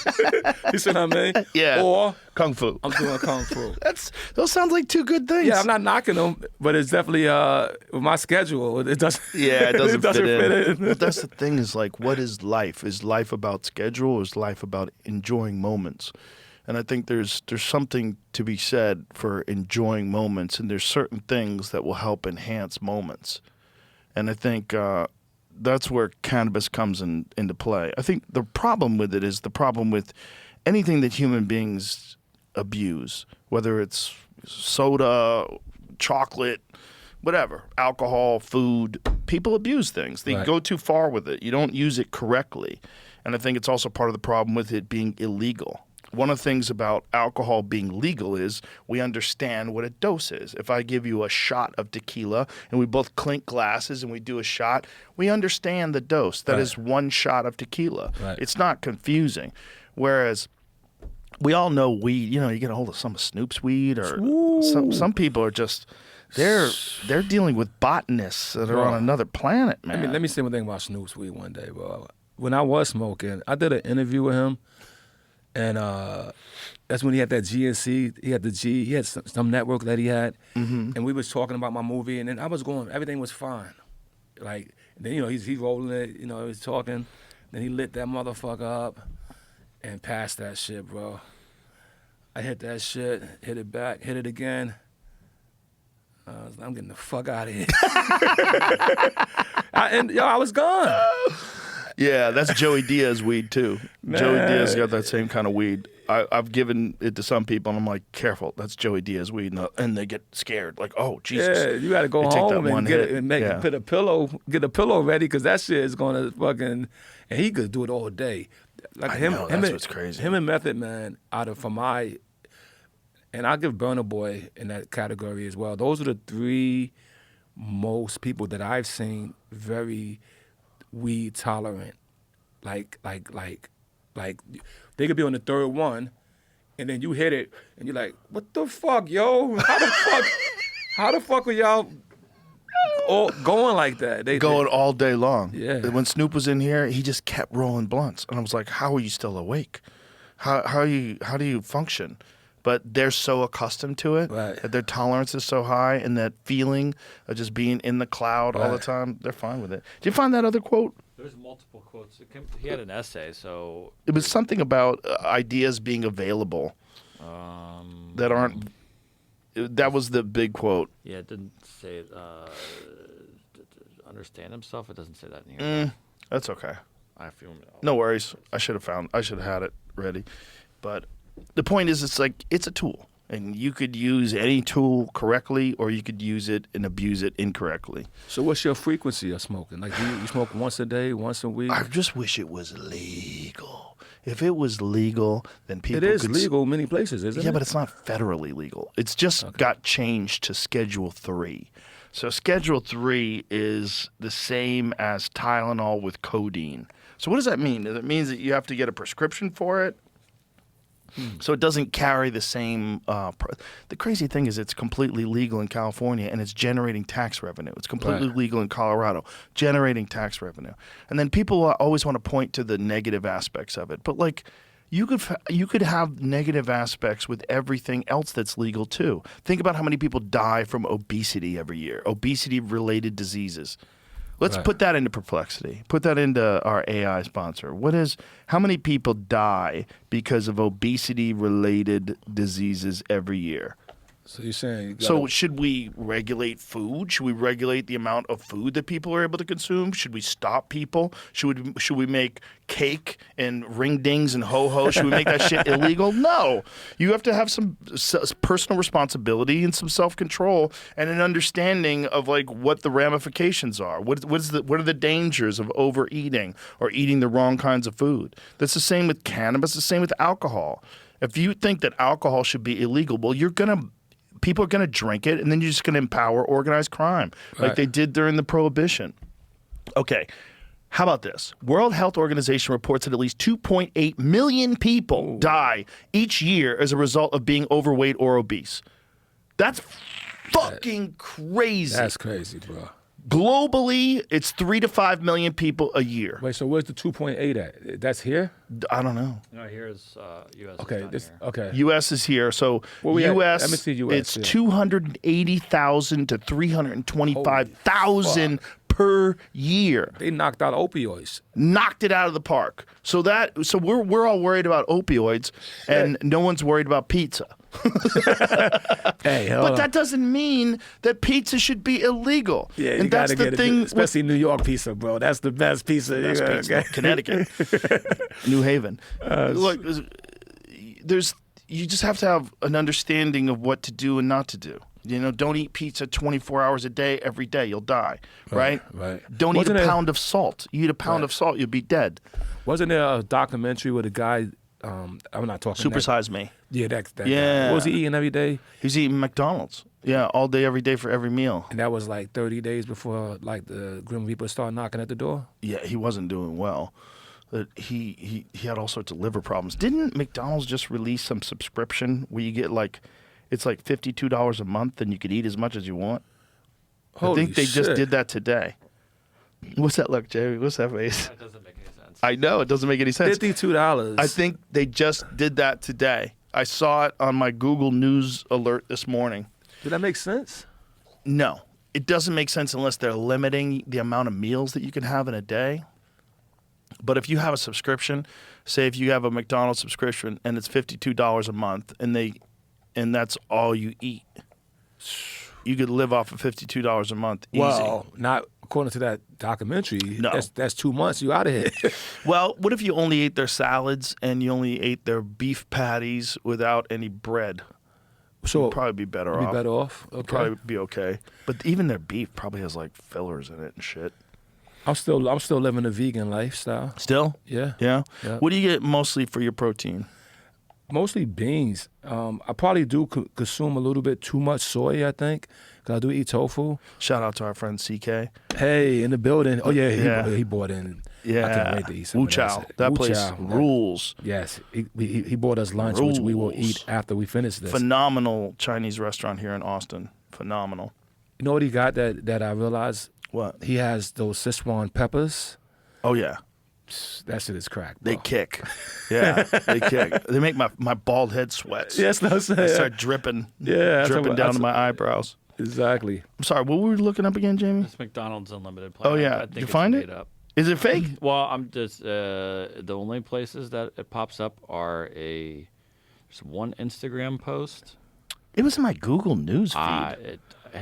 People are reporting it, but it seems to be only based off of a photo, which is most likely AI. Oh yeah, $54 a month. This photo is going around, but there's no links to McDonald's isn't saying it. There's no like press release about it. Interesting. Oh, so it's bullshit. It's bullshit. Because I was thinking, like, how could they afford? Now, what also I would say, they do test stuff, and it is claiming it's a pilot program being tested somewhere. So potentially they're trying something out somewhere. But Somewhere. I don't see any Interesting. reporting of it. Unlimited meals is a weird. If you're going to limit it, you can't say unlimited because if you don't, if it's unlimited, then you could just feed your whole family for $54 a month. Right. You go like Yeah. take one, hey, you gotta go back in and get another one. Yeah. Well, you could just say unlimited. I like to eat 7 Big Macs. Give me 7 Big Macs, 7 orders of fries, Right. 7 sodas, and then you're feeding everybody for Good. $54 a month. That's crazy. Does McDonald's own Chipotle? I don't know. Do they own See who owns Chipotle? Chipotle? I'm bringing up Chipotle because I got Chipotle. I did a campaign with them, and they gave me a card, lifelong card. I could eat at Chipotle for free for the rest of my life. Really? And That's part of the campaign no, this was like the gift for you. Yeah. this- I didn't even know that was a thing. and I could have 10 people with 24-hour notice, and I think it's I could do a catered event at least once a month Wow. for the rest of my life. That's a pretty good deal. That is a real thing. Really? Yeah, that's a celebrity gold card thing they offer. Oh, Some nice. people have gotten their hands on it through different ways. Like Travis Barker has one here. Interesting. I got one. Well, ca- Travis he's a vegan too. Yeah, I'm a So vegan is he too. Eating just the bean burritos and stuff. Or the sofritos. They got some shit called sofrito. What is that? Hopefully, there's no chicken in there. No, I don't think it's no chicken. I think it's like a vegan meat. So most of your most of your protein is from what? Is from tofu, beans, I love chickpeas, Chickpeas, lentils. yeah. I'm crazy for lentils. My wife would throw a pot of lentils pea protein is really good. Pea protein. Hemp protein is really good. Hemp is good. Hemp protein is, I think it's one of the few plant-based proteins that contains all the amino acids. And it's very bioavailable too. Pumpkin seeds, bro. Pumpkin seeds. Pumpkin seeds. Really? Yeah. Look up pumpkin seeds, bro. Pumpkin seeds probably have the best protein. Really? ever. Pumpkin seeds. I They keep taste them, good too. I keep them in my car, When they're bro. roasted? Yeah, Yeah, roasted a pumpkin little salt seeds. on little them? salt, bro. Trust me, every time I get in the whip, I Pumpkin got seeds. pumpkin seeds. What's that? Wow. What does it say about the... Oh, and May reduce look at that, risk look of at that. cancer and improve bowel and prostate health. Pumpkin seeds, bro. That's it. Rich in protein, fiber, unsaturated fats, and must-have minerals. Papitas are a great healthy snacking option. All right. Yeah, pumpkin seeds are delicious. Yeah, so you get those. You get some chickpeas. Isn't it weird that people, when they make, like, their fucking jack-o'-lanterns, they scoop that shit out and throw it away? Yeah, give them to me. It's like the healthiest part of the pumpkin. That's weird. It's weird what we throw away. Like, we're just so used to, like, waste. Yeah. So used to, like, having an abundance of food that we're not concentrating on this part of the plant that has the most protein Right. in the plant, probably the most nutritious part of the pumpkin. Well, you know, my buddy was here yesterday. They don't throw away too much of that meat for that Texas barbecue you guys got. This motherfucking boy. No, they don't fuck around. There was a 15-minute wait line around the corner, 200 people. Where were you at? Which place? It was, I don't know the name of it. Terry Black's? I don't know, because I just drove. My man Abazar went okay. there, and say, you know, he couldn't come out to Texas and not get some Texas barbecue. You know what I mean? I'm a vegan. What I'm going to do? You know what I mean? Well, they have some good beans and macaroni and it's just a bunch of different stuff that you can get there. Potato salad. Yeah. Yeah. Yeah, well, potato salad, I got to Oh, watch out that's for right. the It's got fucking mayonnaise and shit. milk and eggs. Yeah, you've been a vegan for since the 90s, right? Yeah. Well, That's no, crazy. I started vegetarian in the 90s, and by the time I got to 2000, I started. You don't fuck with eggs at all? Nothing? No, I got rid of the eggs. No? Yeah. I don't. The eggs. What got me off the fucking eggs, bro? I think my personality got me off the eggs. Why is that? I don't know. So, you know, it's like I'm like, what's the word? I could be scornful. Is that the word? Like when you like I don't know. Like I'm like a Felix Unger type of shit. You know, you ever watch Felix Unger? Yeah. Like Odd Couple? Yeah, like Yeah. you don't want pits in his orange juice or some shit. So eggs, like one day it's just the slime of the egg. It's just Yeah, just cook it. yeah, but it then got that little white shit in it, bro. I'm just saying. It's so good for you. And if you have your own chickens, like I have my own chickens, Oh, nice. eggs are karma-free protein. They're like pets that give you free protein Right. because they're laying an egg that will never be a chicken because it's not fertilized. fertilized. Right. Exactly. So it's just free protein. Right. And they lay them every day, basically, or That's- close to it. And you feed them, and they run around the backyard, and they pick bugs and grass. And Right. What do you feed them? chicken food. You know, you buy chicken feed, and we also feed them some table scraps and vegetables and different things. But they're carnivores, man, which is really wild. Like, you see them eat a mouse. It's crazy. A what? They tear mice. You never seen a chicken eat a mouse? I never seen the chicken. eat a Chickens mouse, are bro. straight up dinosaurs.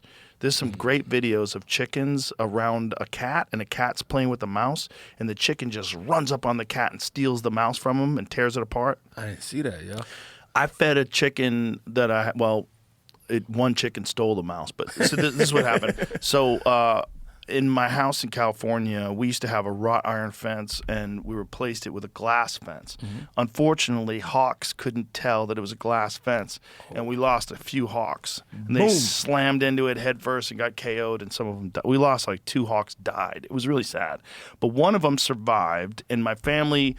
My wife and my daughters took the hawk and put it in like a large cardboard box. It couldn't fly, and they had to feed it over the weekend because the rescue shelter couldn't take it over the weekend. We had to bring it in on Monday. And so they go, well, what are hawks? How do you feed it? We went to the store, and the pet store, and the pet food store had these things called pinkies. And what they are is like little baby mice. And so you put these little baby mice in with the hawk, and the hawk ate most of them, but one of them lived. One of them, the hawk didn't eat it. Right, hawk And had enough Yeah. pinkies. It ate enough. So my daughters were like, well, I want to keep that one alive. I'm like, it's not going to live. It doesn't have the milk. It doesn't have its mother. It hasn't been weaned. It's going to die. Right. And I said, let me just feed it to the chickens. I didn't even know if they were going to eat it. I didn't know what was going to happen. I put that little mouse down in the cage, and that chicken just ran up and snatched it, and they all stole it away. So watch this cat. This cat's fucking with this mouse. The cats, you think cats are ruthless, and they Yeah, are. he's playing with this motherfucker. But he's playing with it. He wants to watch it hop away, and then the chicken gets annoyed after a while, and the chicken's like, give me that shit, bitch. And when the chicken runs up on the mouse, watch this, instantaneously.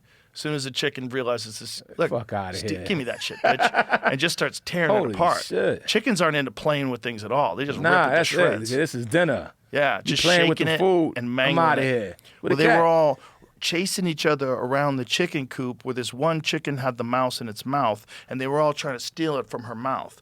They were all, they wanted it more than anything. That's crazy. Because they don't act like that with chicken food at all. Right. They wanted some Yeah. meat, bro. Yeah, or you dried worms, or that's one of them, like worm meal. You buy these like boxes of dried, and you shake it, and they come running, and you'll like leave that out Right, for them. They right. love that. So now your chickens, you got your own. How many? I have 15 Oh, chickens. wow. Yeah. So you're getting what? How many? A bunch of eggs, like probably at least 10 eggs every day. Wow. And so, because they don't always lay them Of course, every of day, course. but it's free protein and it's healthy for you. You know exactly where it came from. There's no hormones, no pesticides, no Right. herbicides, no nothing. Let me interrupt our podcast for a moment. Okay. This is the RZA. I'm sitting here with Joe Rogan. I have a new film coming out May 1st. It's called One Spoon of Chocolate, starring Shamik Moore and Paris Jackson, produced by Quentin Tarantino, in theaters everywhere, May 1st. And that's only a couple days from now. Today is the 27th, so it's this Friday. May This 1st. Friday. There it is. One spoon of chocolate. Dun, Yeah, dun, dun. because one spoon of chocolate can do what? Change a whole glass of milk. Change the whole glass of milk. But anyway, eggs. It's good for you. They're Okay, really so- good for you, healthy, and karma-free. You Now, don't the have to worry only about thi- anything suffering. Right. Now, the only thing that I don't complain about as a vegan, and I don't cook with it or use it, but if some butter slipped on my shit, I'm not going to flip out. Yeah, you shouldn't, because it's just milk that comes out of a cow. It doesn't, especially if you get it from an organic farm, it's no big deal. Right. So that's the only thing that I use all that plant-based butter, and they got this thing called well, now Country Crock got plant-based avocado oil butter. Really? Yeah. How the fuck do they make that? That's the problem with all that stuff that's like fake meat and fake this, is that it's really processed. Right. I think if you want to eat vegetables and vegetarian diet, like the way to do it is the way the Indians do it. It's like Indian food from India. There's a yeah. lot of Oh, amazing Indian Yes. vegetarian food. I stay in an Indian restaurant. Oh, so good. So spicy and so delicious. And they've been cooking just vegetarian dishes for Yeah. probably thousands of years. Cleans you right out too. Yeah. Bro. Oh, that's true. That's- It that's- opens up the gates. Bama Lama. Let's go. Let's go, baby.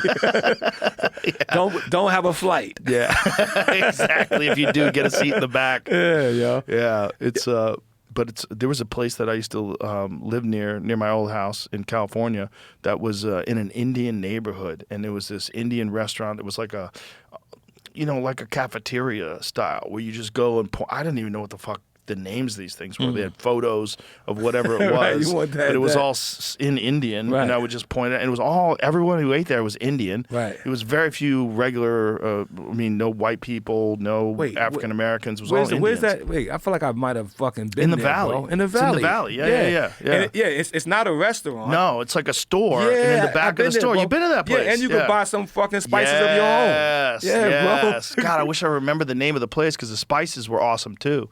It was a great place, and in the back they had this like cafeteria style. Yeah. It was fun. It was all Indian people. Yep. Phenomenal restaurant. I'm the kind of guy that do that too. I'll go to the Asian market and shit. I'll go fuck. I know that I'm getting a bunch of good shit. Oh, bro. that's it. Look at India that. sweets Yep, and spices. yep. Damn, Jamie's a wizard. Nice. Where's that joint? That's Canoga, it. Canoga, yep, Park. yep. That's exactly it. That's the spot. That's not far from And that is our old office. Oh, that's real close to where my old studio was too. Yeah, and I still got the same office though, right over there. Yo, bro, your old studio, right? Yeah. You know what happened to it, right? No, Bro, that whole shit, they tore that shit down. they did. It's now the LA Rams training facility. You Oh, remember that? wow. You remember that AMC? Yeah. Bro, Really? tore it down, bro. They building some other shit there. Wow. That's crazy. That is crazy. Because that's for the fans to know. I could see Joe's office from my window, or his studio from my window back in those days and shit. Wow. But now, all that is the LA Rams training facility. So I watch the Rams train and shit from my window. Well, that's crazy. Yeah, right? That neighborhood's very interesting. There's a lot of cool stuff. There's a phenomenal Mexican spot down there. What is it called? The Big Burrito? That's what it's called, right? I think that's it. There's this phenomenal Mexican joint, and you go in there, it's all like Mexican soap operas playing. Everybody speaks Spanish. No one there is speaking English, and the food is sensational. Yeah, It's Big Burrito. That's it. El Big Burrito. El Big Burrito. That place fucking rules. When I lived there, I didn't tell people about it because I didn't want to blow up the spot. I wanted to be able to go in there. Right. I would never bring it up on the podcast.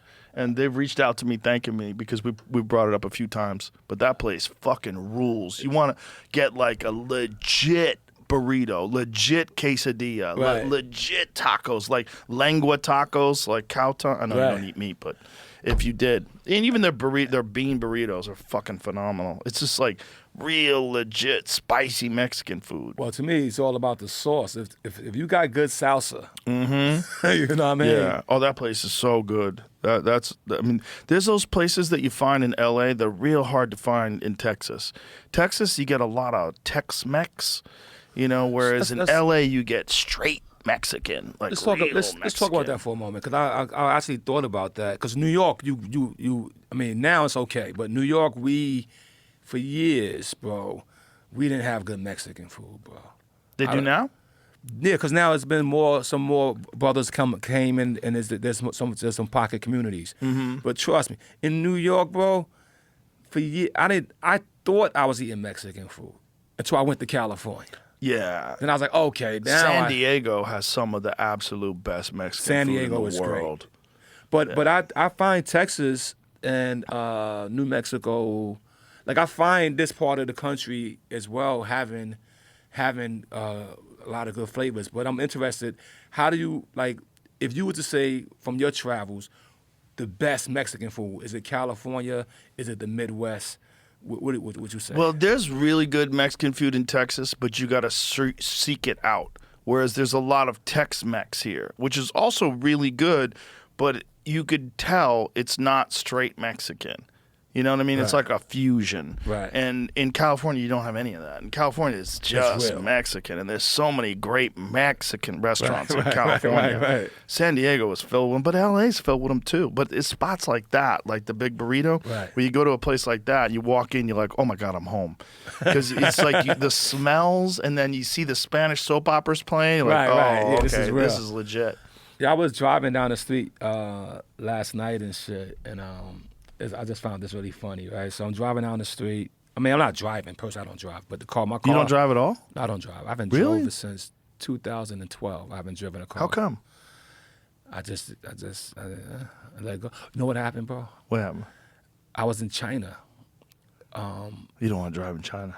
Well, I got to be honest. Like, we was doing the film there, and every morning that I would go to work, it almost, like every day, it almost happened.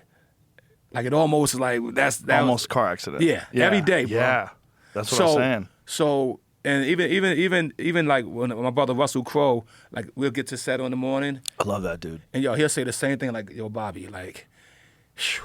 I was like, yeah, bro. We made it. Right? But Yeah. so then when I came home, I just stopped driving, bro. You just didn't want to be a part of it anymore? Nope, I haven't drove since then. Have you ever fucked with any of those Waymos? You ever gotten any No. of those things? You? No. No. No. No, But I I don't- do have a Tesla that'll drive me. Have you did it? Yeah. I've had it drive me all the way home. Yeah. It's crazy. Yeah. How do you feel though? Uncomfortable. I don't Right. like it. I like Yeah. driving. I do. I Yeah. enjoy driving. But with my Tesla, I'll put an address, Mm-hmm. like say if I want to go to a restaurant or something like that, and go doo-doo, and it'll drive me. It'll stop at stop signs and stoplights. It'll change lanes if there's anything in the way. It hits the blinkers to change lanes. It turns. It does everything. Right. I mean, it literally can drive you from point A to. Do you ever fuck with it, Jamie? Do you ever use it? I just found out through the update that like I haven't been using full self-driving. I've been using whatever was right before that, which Oh. to me I thought was the exact same. It drives itself too. What's the But difference? I don't know because it said that it gave me an option to turn it on. And I was like, Oh. I thought I was what? Hold on, what am I doing then? Oh, that's Because weird. it still drives itself. I don't remember because I got my. It's a part of a subscription, right? Yeah, Isn't it? That's when I was like, wait, I thought I had it. Hold Yeah. on. Well, whatever's been doing. Whatever it is, I definitely have it because I've What you used mean it. part of a subscription? You mean Yeah, it I ain't think- automatic? I think so. I think you pay more for it. I'm not sure. I don't want to talk out of turn. That's why I also didn't understand it either. But yeah, I think so. I think you pay for it because I think it's more complex. It's using a bunch of different. I don't know. I'm making things up. I don't know. Well, But I do know it works. If you I saw press the it, Waymo. doo-doo. I saw a Waymo on the way here to you, and it was right beside us. I looked in there, and I was like, "Yo, bro, why have a steering wheel with the old school fucking With a gear changer? Yeah. If nobody gonna drive this shit. Well, in case it breaks. And then if somehow maybe there's an override where you could just drive it. Yeah, but still, that's the grandma thing, bro. The shifter on the column? It's like, we in the future. There shouldn't be no steering wheel like that. My Cadillac has that. My Cadillac shifts on the column like that. That's for the what? An That's for Escalade? yeah, does it? Drive like I thought that. the shit is right here now. I got it- my shit right here, bro. Pretty sure. Bad. Right? That might be for your Cadillac lights and Escalade? No, I'm pretty sure. shit. Okay. I mean, I have a bunch of cars, I don't but drive, I'm pretty. so I don't even know. How do you not drive? We're gonna put a studio in at the racetrack, the Circuit of the Americas. I'm gonna take you around the racetrack. I'm gonna put you you in a mean? car. You're gonna drive around the racetrack. Oh, and then where you're gonna I wanna don't- start where I don't hurt driving it. nobody. Yeah, Yeah. this thing for the Escalade, I thought. Yeah, that's the shit. not the new one. Yes, it says 2023. No, 2026 Escalade V. Escalade gear Yeah, shift. Escalade gear Yeah, shift, but it doesn't. That's not how it works. I'm 90% sure. There it is, right there on the column. See it? Oh, yeah, I Right see there. it, yeah. That's how it is. That's what mine looks like. Okay. See that They- little- They put it back up there. Yeah, they put it back up there But it was down because there. it clears all the room on your console. Right, for your just- cups and yeah, all that that's shit. that's where mine is. I love that thing. But so anyway, I'm in the Escalade yesterday, right? I don't know where the gear shit was at, but I got the window down, getting some of this beautiful Austin air, and a truck drives up beside me, playing this Spanish song. He's blasting this shit. Dun, dun, dun, dun. The shit sound cool like a motherfucker, right? I'm like, yo, what is this shit? So I Shazam it, right? So I Shazam it, and then I get the song, right? Right? And then I start playing it in my car, and the truck keeps going on. But then we're still driving slow. Then I could see the car beside me. They Shazammed it. You know what I mean? And I was like, wait a minute, that doesn't happen. I mean, that's what we need again. Yeah. Like where, like somebody's just playing some fucking music. You never heard the song before. You like it. Yes. You got it. You know what I Yeah. mean? And so I love Shazam. I got 2 Spanish songs now in my joint that is part of my new playlist, yo. They just got from listening to people's cars. Just driving by like, yo, hold on, that shit sound dope.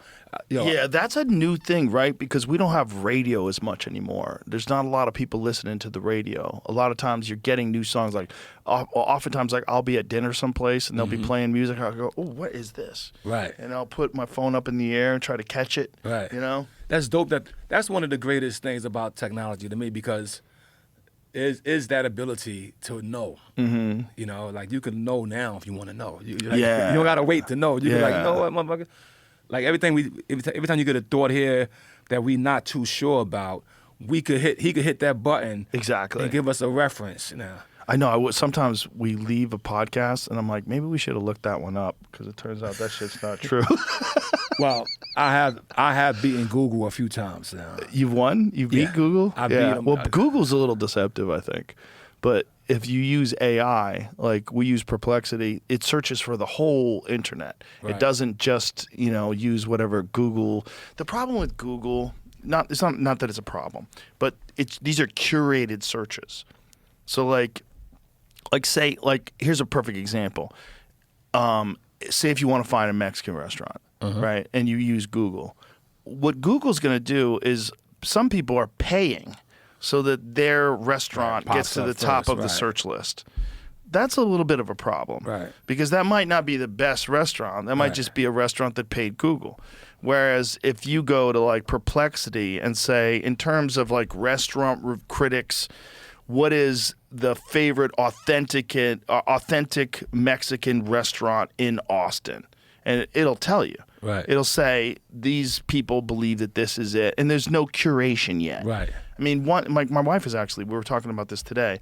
Like one day they're gonna fuck that up too, and people are gonna pay to get Right, that. right. But right now they haven't done that. So right now you could find spots, like cool spots that haven't, with no curation, no sponsored. Right. Exactly. And let's check. Let's do a test real quick. Okay. Okay.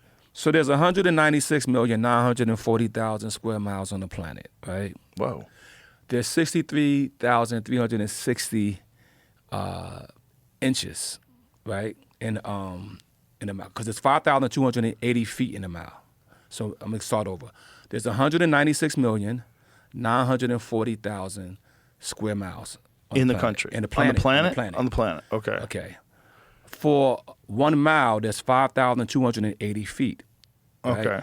And of course, there's 12 inches in the feet. So you multiply that by 12, you'll get 63,360 inches.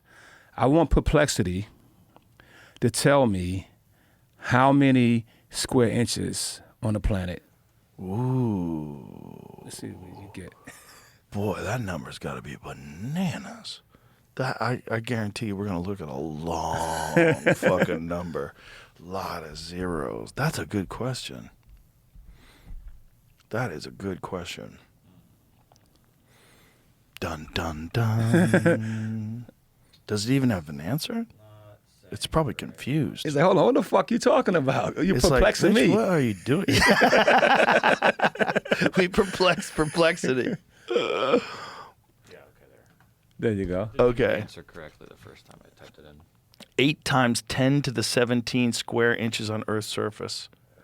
What does that Okay. look like in a raw number? Ask it Exactly. what it looks like in a raw number. No, 8 was 17, 17 zeros? pretty much.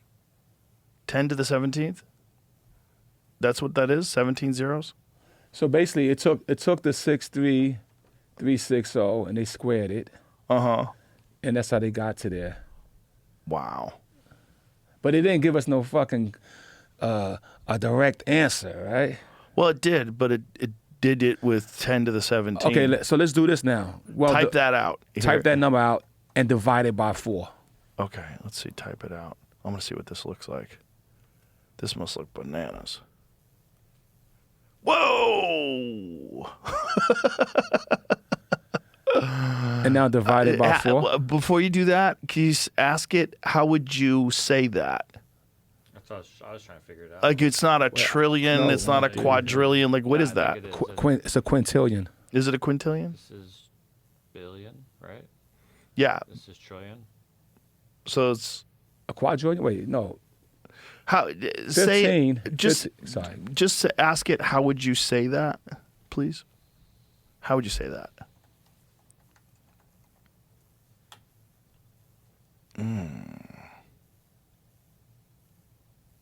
800 quadrillion square inches. Yeah, Wow. Remember when you were a kid, you'd think that was a fake word? Yeah. Bro, I want a quadrillion money. Would you believe that the Earth weighs, the atmosphere weighs 15 quintillion tons? Let's see if I'm Just the correct. atmosphere? Yeah, that's the atmosphere. Because the planet Just the Earth, gases. the planet Earth weighs 6 sextillion. Kanye said the wildest shit on my podcast once. He goes, how much does the earth cost? Right? And at the time I was like, what? And then I thought about it. I was like, oh shit, like property is valuable. You can own property. Right. Right? Like everybody kind of, everything is owned. Like Yeah. how much is the earth? Well, you could get the number there too because, well, if you count the minerals Right. Oh yeah. you got a whole nother hustle. And then there's the and the ocean. oil in the ocean The ocean. and the fish. Yeah. Right. And then all the animals. Wow. Yeah. And then it has to appreciate day by day. Right. Why don't I put that into perplexity? If you were going to sell the earth, how much would it be worth? Ooh.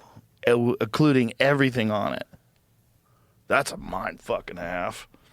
Economists usually estimate the world's real estate, all land plus the buildings on it, a few $100 trillion US, not counting oceans, polar ice, or unowned space. That sounds like a bargain. Yeah. A few $100 trillion, that's it? Nah, Okay, let's yeah. let's ask, what is the worth of the earth, all its property, all its minerals, animals, and objects? That's a crazy question.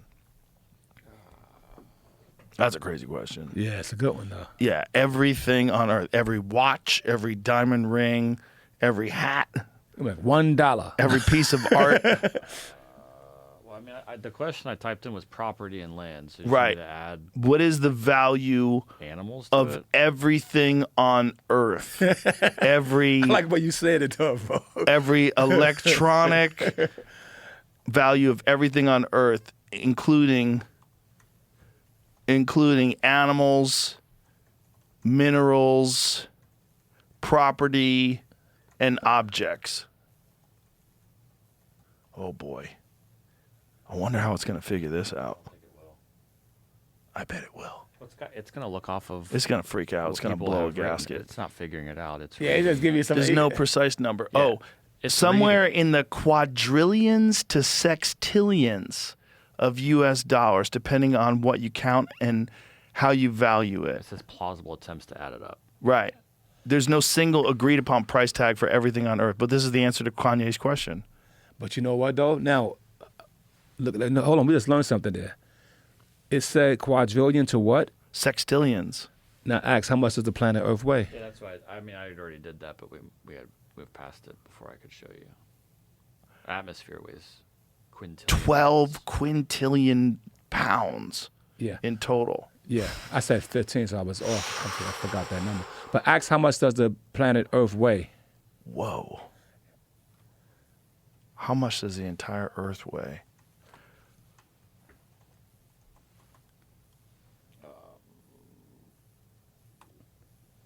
Let's Including guess. atmosphere.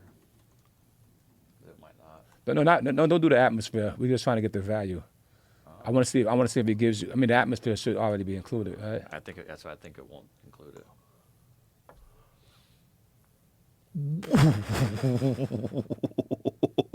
So basically, What is that word? What is that in a word? Ask that what that is. That 13. yeah, tell them put it in pounds, not kilograms. Because that's not even 7. That's 8. What does that Right mean? here. Right. But what is that? Ask it to say that. Can you say that?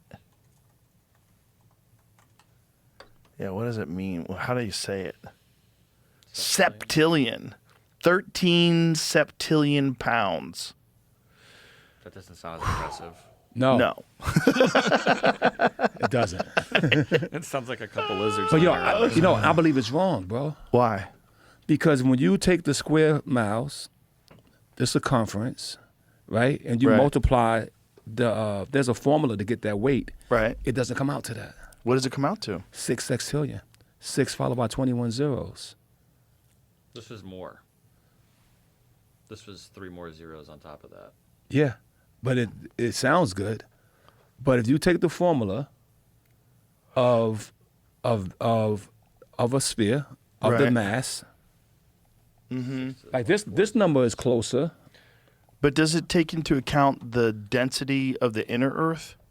Because I think that's probably where a lot of the weight is coming from, right? The density of the inner Earth is immense. Yeah, I mean, It's all If it's in, compressed down. yeah, it's compressed energy. it's not Yeah, hollow. Core. If it's hollow. Could be hollow. it could be hollow. If it's hollow. Okay, hold on. We got to take a sponsor break. This is the RZA live on the Joe Rogan podcast, the Joe Rogan Experience. I have a new movie coming out May 1st. May 1st. It's called One Spoon of Chocolate, starring Shamik Moore, Paris Jackson, Blair Underwood. It follows an ex-military convict who comes home and is trying to find a better life for himself, ends up in a small town where everything goes fucking bananas. In theaters, everywhere, May 1st. When is it going to be available on streaming? I don't know. Soon, right? How do you usually do that? Well, to be honest, I'm like Like Iron Fist was, what year was that out? that was 2011, 2012. And there was a different atmosphere back then, Different right? atmosphere, yeah. Pre-COVID, COVID changed a lot of like movie going habits, Changed right? everything, yeah. I want the movie going experience to come back though. Yeah, I do too. Yeah, I mean, there's something about going to see a great movie with a bunch of people that's a real experience. Yeah, I think I'm so much. I mean, my art, my career is based on sneaking into a fucking movie theater and watching 3 kung fu movies. Yeah. So I'm a big into cinema. I think what we did. So this particular film is actually coming through my own distribution company called 36 Cinema. And I think we did a deal with the theaters that they can have at least 30 days. a lot of people were doing 17 days in the theaters or 21 days. And cinema is suffering because of that. Because why would go to the theater if I got it at home? You know what I mean? And home is, of course, a great place to watch a movie. But when you're making a movie, right, you're making it for the theater. TV is made for home, but cinema is made for cinema. Like we haven't, what can I say? Like the sound, the color, the framing. Like I use anamorphic lenses. Right? What does that mean? Anamorphic, like the lenses of the 50s, where you fucking get this whole fucking scope. You know what I mean? And so, yeah, you can watch it on your phone. What is the difference with an anamorphic lens and a regular lens? A regular lens would be the way it bends the light in all reality. So like you could have like 16.9. Okay, see that's most lenses are spherical now. That's that, right? Which is cool, right? But look at anamorphic. It's the way it controls the light, way the subject is happening, and so it kind of gives you more of a cinematic feel. Well, your focus, it's certainly like a little more blurry in the background. Yep. Yeah. Okay. And it's where it's compressing that light differently. And so you, with this lens, do you do everything on film or is it digital? I actually shot this on digital. So I mean, I'm in the digital age, so I did shoot digital, but we did make 35 millimeter prints of the movie. Oh. So if you're in California and you would go to the theater called the Vista, have you ever been to the Vista? No. Cool theater. Where's that? I think it's in Los Feliz or some shit like that. Okay. I'm bad at my Hollywood neighborhoods. I'm still a New Yorker. Right, I get it. But the Vista Theater will show the film on 35 millimeter for like 2 weeks. It'll be there starting May 1st. Oh, so that's if you want to cool. see it, if you want to see, and 35 millimeter. There you go, the Vista. I love this guy. Hey, Jamie, Jamie's the best. Yeah, his trigger finger is a motherfucker. Oh, he's a goat. Bro. Well, he's psychic. So he knows what you're talking about before you. Exactly. He's like Yeah. the Vista. Duh. Yeah. So that's the Vista. So what is the difference, like the way it looks to you when you see it on 35 millimeter versus digital? Well, I think the 35 millimeter kind of it makes the colors a little more richer and darker, like kind of how the 70s films looked, and even up to the 80s. The digital one, because I've watched my film in both formats. The digital is more brighter and actually more familiar now to us. Right, we're accustomed to Yeah, it. we're accustomed to it.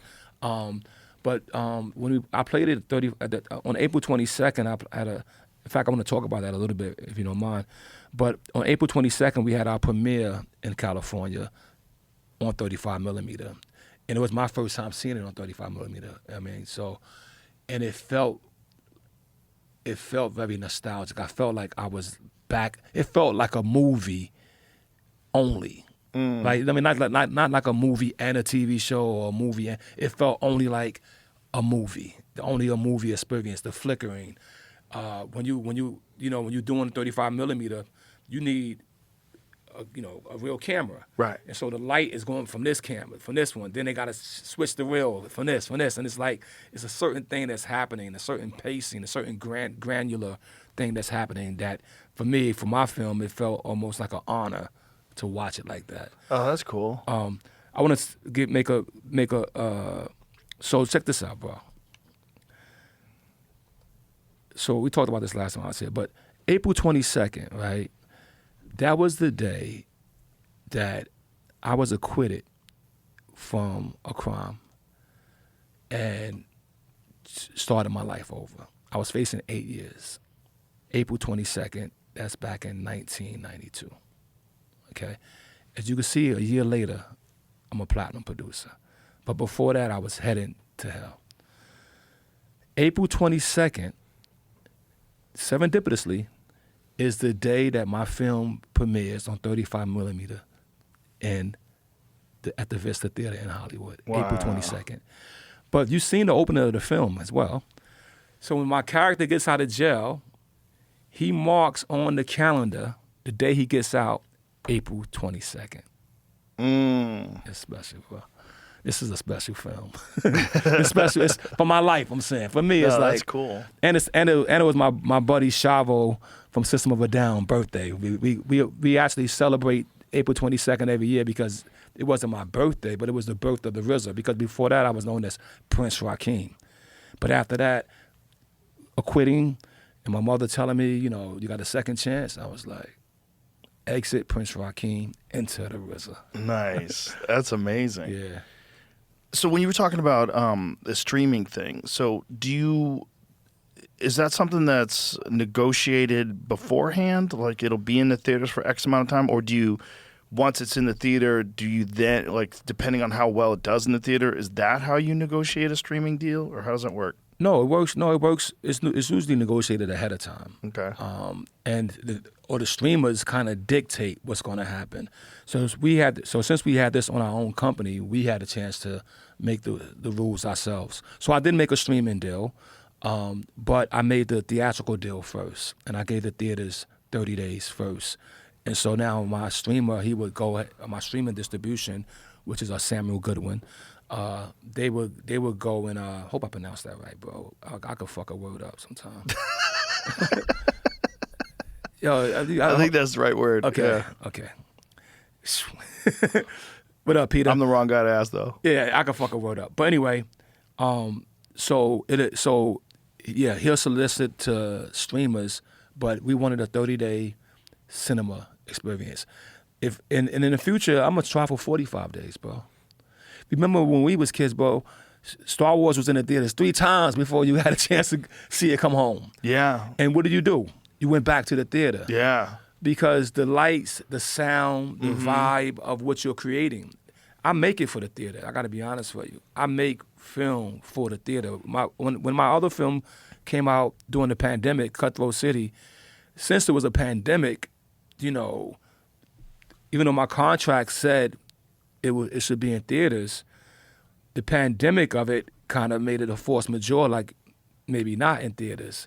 But my producer, Michael Mendelson, who you know is a good guy, he said, all right, but I said, yo, bro, I didn't make this shit for no streaming, bro. Okay, I shot my shit on anamorphic lenses. I got all the sound, like I made it for the theaters. He was like, yeah, but the theaters ain't not popping, bro. Nobody's going to the theaters. I was like, well, I don't know. Then hold it. But he said, I can't hold it, bro. Like, you know, it's business. But he still said, okay, I'm going to pitch you on 200 screens. And you could go and get your, you know, and he did it, you know what I mean? So all my films has always go to the cinema first. And if I have my way, every film I make will always start at a cinema.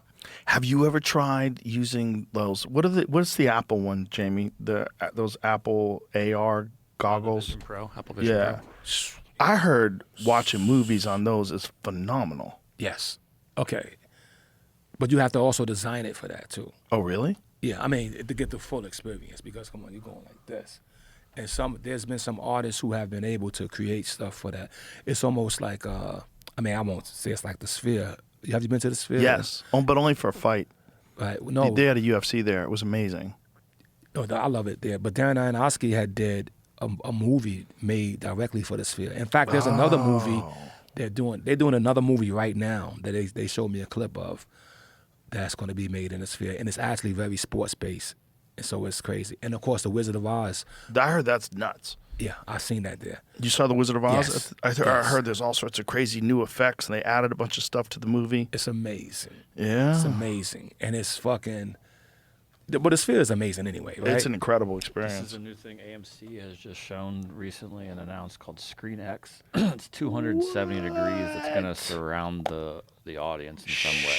Well, that's how you get people to go back to the movie theater. Yeah. Give them something like this where they're like, what? It's kind of like recut, so it might be a fun way to go back and maybe see a movie you really liked. Oh, like see Avatar in that? Like that. Or I think Alien? they got the Matrix like that now.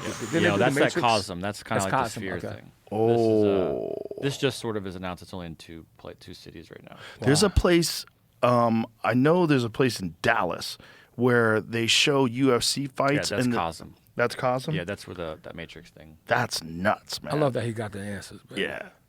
He's a genius. he is. But with the place in Dallas, the Cosm place, like you're seated here and the screen is like 60 feet tall and it's right in front of you. Show us and that. you're watching the fights as if... This is the Matrix. Oh, Yeah, so it's this the is the Matrix. Matrix. Yeah. Yeah, they worked with the film company to sort of like remake it and add extra stuff. Oh wow.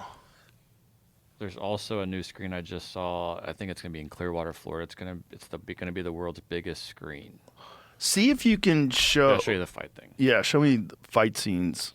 Like, people were watching the fights there, and I was like, okay, that might actually be better than being there live. Like, look how crazy the size of the screen is. Right. Like, look who you're watching. Like, you're sitting right there. I mean, that fight is gigantic. It's huge. Because the thing about going to see the fights live, look at how big that you're is. far away. Yeah, show that again. Like, look at that. Look how nuts that is. Right. Yeah, That is nuts. You don't get to see these camera angles at home either, which is awesome. Not like that. Yeah. Not like that. I love this because this is giving me hope, bro. Like everything you just showed me is giving me hope for cinema. Right. This it's is like, this is like cheaper than buying tickets, and this is better than any ticket you could ever buy for the fights. Like better than anything, better than my seat. And I'm sitting cage side. how much a ticket like this would cost? That's a good question. They do sell tickets for this. I don't know. It's Click on that one. May 9th. How much does that cost? $100. $40. $100. If you want to sit probably real close, you had $20 to get inside. Okay, general admission is $20. What is the front row? Where's the screen? The display's right there. Yeah. What are those? Like right there where it says I 2. don't know where you'd want to be. Well, like 67. how much? 167? 167. That's a bargain It's a compared bargain, to how right? much it would cost if you actually went to see the fight. Nice. And it's Okay. probably a better experience. Plus, you get commentary, you get to hear everything, Right. and you're right there. And then it's not just like being at home, which is great because there's a bunch of people you're experiencing with, so it adds to the excitement and the energy. That's the knock I was going to say with the Vision Pro is it's still to right now you're by yourself. By which yourself. is kind of for me. I'm a like single guy in my apartment with a dog. Perfect. But yeah, if you're at home with anybody, you're like, well, I can watch it. I don't. Right. I have Right. 5 of these. Yeah, catch up to me later. Like, could you watch it with a chick where you hold hands and you don't- both yeah, have Vision Pro and you which both is start at the same weird. time? I don't even think you'd 3, wanna do that. 2, 1, go. That's funny. think you That's want to. No. that's me and my wife on the plane. Oh, you do that? We even on the way here, bro. What we watch? Sebastian. How do you say Sebastian? Last name is he's a Maniscalco. yeah. Thank you, bro. Oh, the comedian. Yeah. yeah. We watched him. He's funny. Guy's funny. Hilarious. He's a funny motherfucker, bro. Very funny. And so, yeah, so we do that every time though. But we watch him on the way. So she wouldn't want to see me laughing, and she ain't laughing yet. So we hit the button at the same time. And that guy's crazy, yo. He's funny. Yeah, that's the thing. They should have like simultaneous viewing option. Are you going to watch it with someone else? Would you like to view it simultaneously? And then have them sync up with each other. One plane does that. What airline was that? Qantas. Oh, I okay. think Qantas is up on Well, that. they got those 16-hour flights. They got to make things interesting. Yeah, the guy said it says watch with a friend. Oh, Yeah. that's smart. Yeah, that's smart. Yeah, it's interesting. Like, what is the next level past AR with those goggles? It's going to be an immersive experience where we had the people from Perplexity who were here earlier today, and we were talking about how people with AI and all this stuff, they're going to want more human experiences, like going to see a live concert or seeing, a sporting event live. I'm like, yeah, until it's completely immersive. And then it's like you're playing a video game, but you're in World of Warcraft or Right. you're in Battlefield Earth or whatever game you're playing. I think for that form of entertainment, a video game, yes. But I still think because even, it's more senses, bro. It ain't just the sight and sound. It's the smell. Yeah, but what if they can recreate that? Like, what if they get the technology where you can create a movie, but the person who is watching the movie is standing on the street, like in the opening scene where those girls pick that dude up in that Saab convertible? Yep. Like, what if you're standing, you feel the Right. street, and you watch the dude think get that's in the amazing. car? Right. But you saying at home by yourself? Yeah. Well, you'll be terrified in You're my gonna be- film. yeah, of course, but you'll be, but you'll be in it. Yeah. You'll be in it. That'd right? be interesting. I think that's coming, man. I think Okay. that's coming. Well, if that comes, reach out to me and I'll write a script Right. to make sure that we fucking hit you with it right. Right, you're gonna have to like capitalize on all the different things that can take place. What do you think about that? Do you remember the Saab fucking 900? Oh yeah, Right. a friend of mine had one of those. It was a cool car when Yeah, it was. Right? It was they were like- interesting looking. They were like futuristic. They were different than any other car. Yeah, that's why in the film I was like, they was like, well, what kind of car you want? I was like, give me a Saab. It's like, why? I said, Do well, they still make them? I don't think so. I think they might have. No, I don't think they definitely don't make new Saabs? ones. Oh, hold on. Let's get Hold that. on. Yeah, I don't know. That's a good question. I know they make Volvo still. yeah, I was in a I Volvo the don't other know day. if they still make Saabs. No, bankrupt in 2011. Yeah, no more Saabs. But the punchline for me was that this Saab. Oh, and I'll give you one spoiler of the film. As you finish the second half of it, there's no time. So I removed the time from the film, so you don't know what year you're in, and that's why you'll see the Saab, and then you'll see when they playing their video game and shit. They playing. Oh right, with the fucking- AR goggles. And a glove that don't exist. Right, I thought that too. When I was seeing them moving, I go, "Is that real?" Yeah, the idea is like I'm glad you brought that up. I want that to happen. I want to see one day I could play a basketball game like this. Right. That'd be dope, right? That would be. Yeah, They're so- getting real close to stuff like that. We have an AR game out there that it's a zombie game, and you put the headphones on, the headset on, and you run around and you have an actual gun and you're shooting zombies. Right, yeah. And you're pointing it at it, and it's like they're getting really close. I'll show you something I discovered. Shout out to this guy. I think he's doing this all on his own. I found him and tweeted at him one day, but he didn't answer. Daniel Habib is his name. He's got this company called True 3D. He's done this with 2 movies so far, and I think you have to be in the theater to experience it. But it's kind of exactly what we're talking about. He converted a movie, I think Insidious, a scary movie. Oh, that's a scary So like movie. he's not showing you what because he's being smart. He's also developing it still, and he also did it with Interstellar just recently. Whoa. And I almost flew to New York just so I could go see it because I was very curious and This it is looks cool. awesome. Yeah, it looks cool. So he adapted it to the Vision these Pro? are just in Meta Quest headsets, I believe, and you probably have to be at the theater because I think that's where the sound's coming from. You probably looked it up. As the user watching it, you get to decide how in depth this becomes because if you want to see the people next to you, you can sort of like go like level 2 and still see your neighbor, or go level 4 and be like fully in the room and you can't see anybody else. You can maybe just touch them because you know they're there. I like how some people are jumping, and there's some people that are like dead on the inside. Well, They're and not also even moving. because these are jump scares, he has that built in, so you know when a jump scare is coming, or you don't know when a jump scare is coming. So you can interesting. either be super scared, or you can know and not be scared that someone's going to come from behind you. Why would you pass up? Dude, maybe it's on. This seems like it could fucking give you a heart attack. Yeah, maybe it's people with weak hearts. could Like, be let too me good. know. Yeah. Right. Let me know when I'm gonna get it freaked and also out. Adobe, I saw Adobe made this thing, these glasses. Have you seen these Adobe glasses, bro? No. That you could hear shit, bro. Like surround sound with glasses on. Adobe, yeah. I mean, I hope I don't not be revealing a secret. What is it doing different? Like, what do you mean you can hear things? You Like- can watch, see, and hear. Yeah, and So Dolby it's Vision. surround sound. Yeah. Glasses. Yeah. And so the glasses, is it projecting it into your inner ear? Like, how's it doing it? Does it plug into your ear? No, it doesn't even plug into your ear.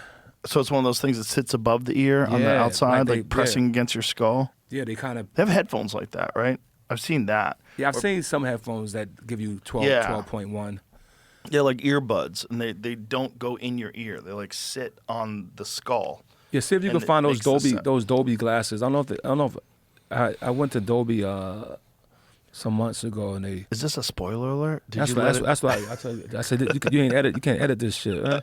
We could if we can't. If you're not supposed to know. I don't know. There's something in here that doesn't. It's showing some 3D glasses they have, but it didn't say the sound is coming out of them. I would imagine if Dolby's making him sound is involved. It has to be, right?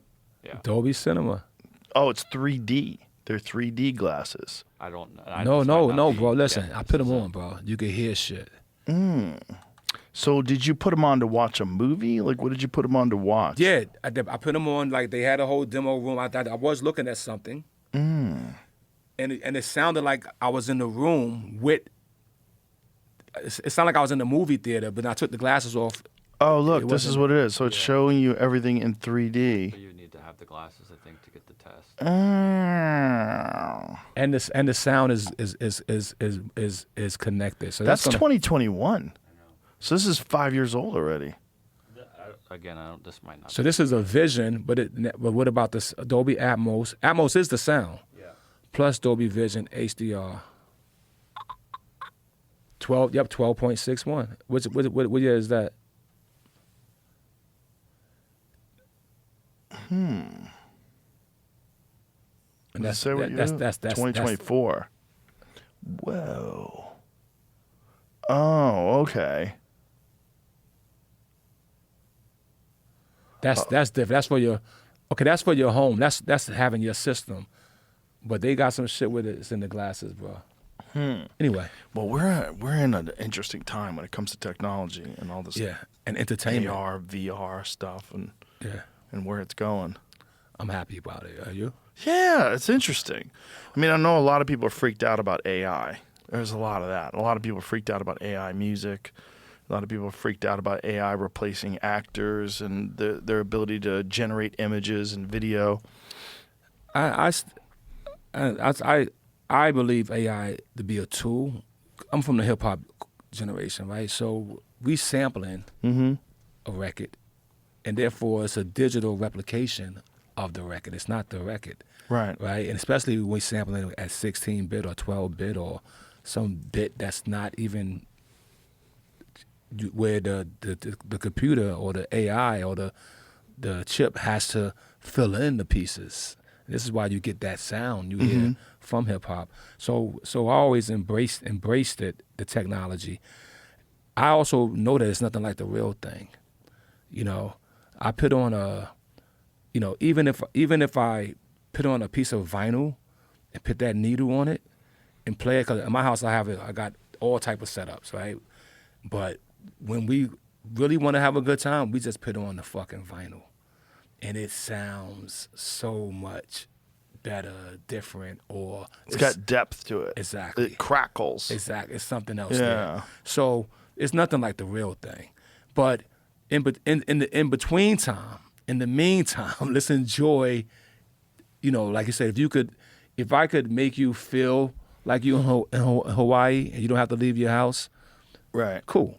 But if you could go to Hawaii, bro, Right. you know what I mean? Yeah. Go to Hawaii. I was trying to tell the AI industry or the AI community that we got to change the A. It shouldn't be considered artificial. It's digital intelligence. Well, keep the A because you can't done it, but don't change. The A could be assisted, accumulated, depending on the situation. Find the A word that makes it describe what you're doing. It like, for instance, right now it's assisting him. Right. It's assisting intelligence. You know Right. what I mean? Artificial sounds cheap. Yeah, bro. You don't want artificial nothing. If you came to your girl and you proposed to her with some artificial diamonds, Right. it ain't working. Okay. Girls don't even like real diamonds that are man-made. You know That how ain't- weird that is? But They have a hard time selling real diamonds that are made in a laboratory. I don't. Yeah, is that a real diamond? It's a real diamond. I mean, It's- molecularly, Yeah, it's a real diamond. yeah. It's just like, not created by the earth over time. That's It's what I created mean. in a laboratory. So but it is still. molecularly- But if you look at it, it's a real. I mean, it's not like a fake Ferrari. It's a fucking diamond. You know what I mean? Like it doesn't have to do things. Like if you go to China and you buy a fake iPhone, who knows what the fuck's in there? Right. All kinds of. It probably won't work with Apple. Won't Right, work with the right. iTunes store, the Apple store. But diamond is just a fucking rock. And they can take that carbon and Right. compress it and make an artificial diamond. And ladies like, no, I don't want it. Yeah. I want a real one. I'm gonna stick with the ladies on that one. Weird. The reason I'm gonna stick with the ladies on it because I think the value of the diamond is the time that it took to become existence. Unfortunately, That's not the diamonds are harvested in a similar way as cobalt. Oh well, now that you put it Yeah, that, that's why they call them blood diamonds. right.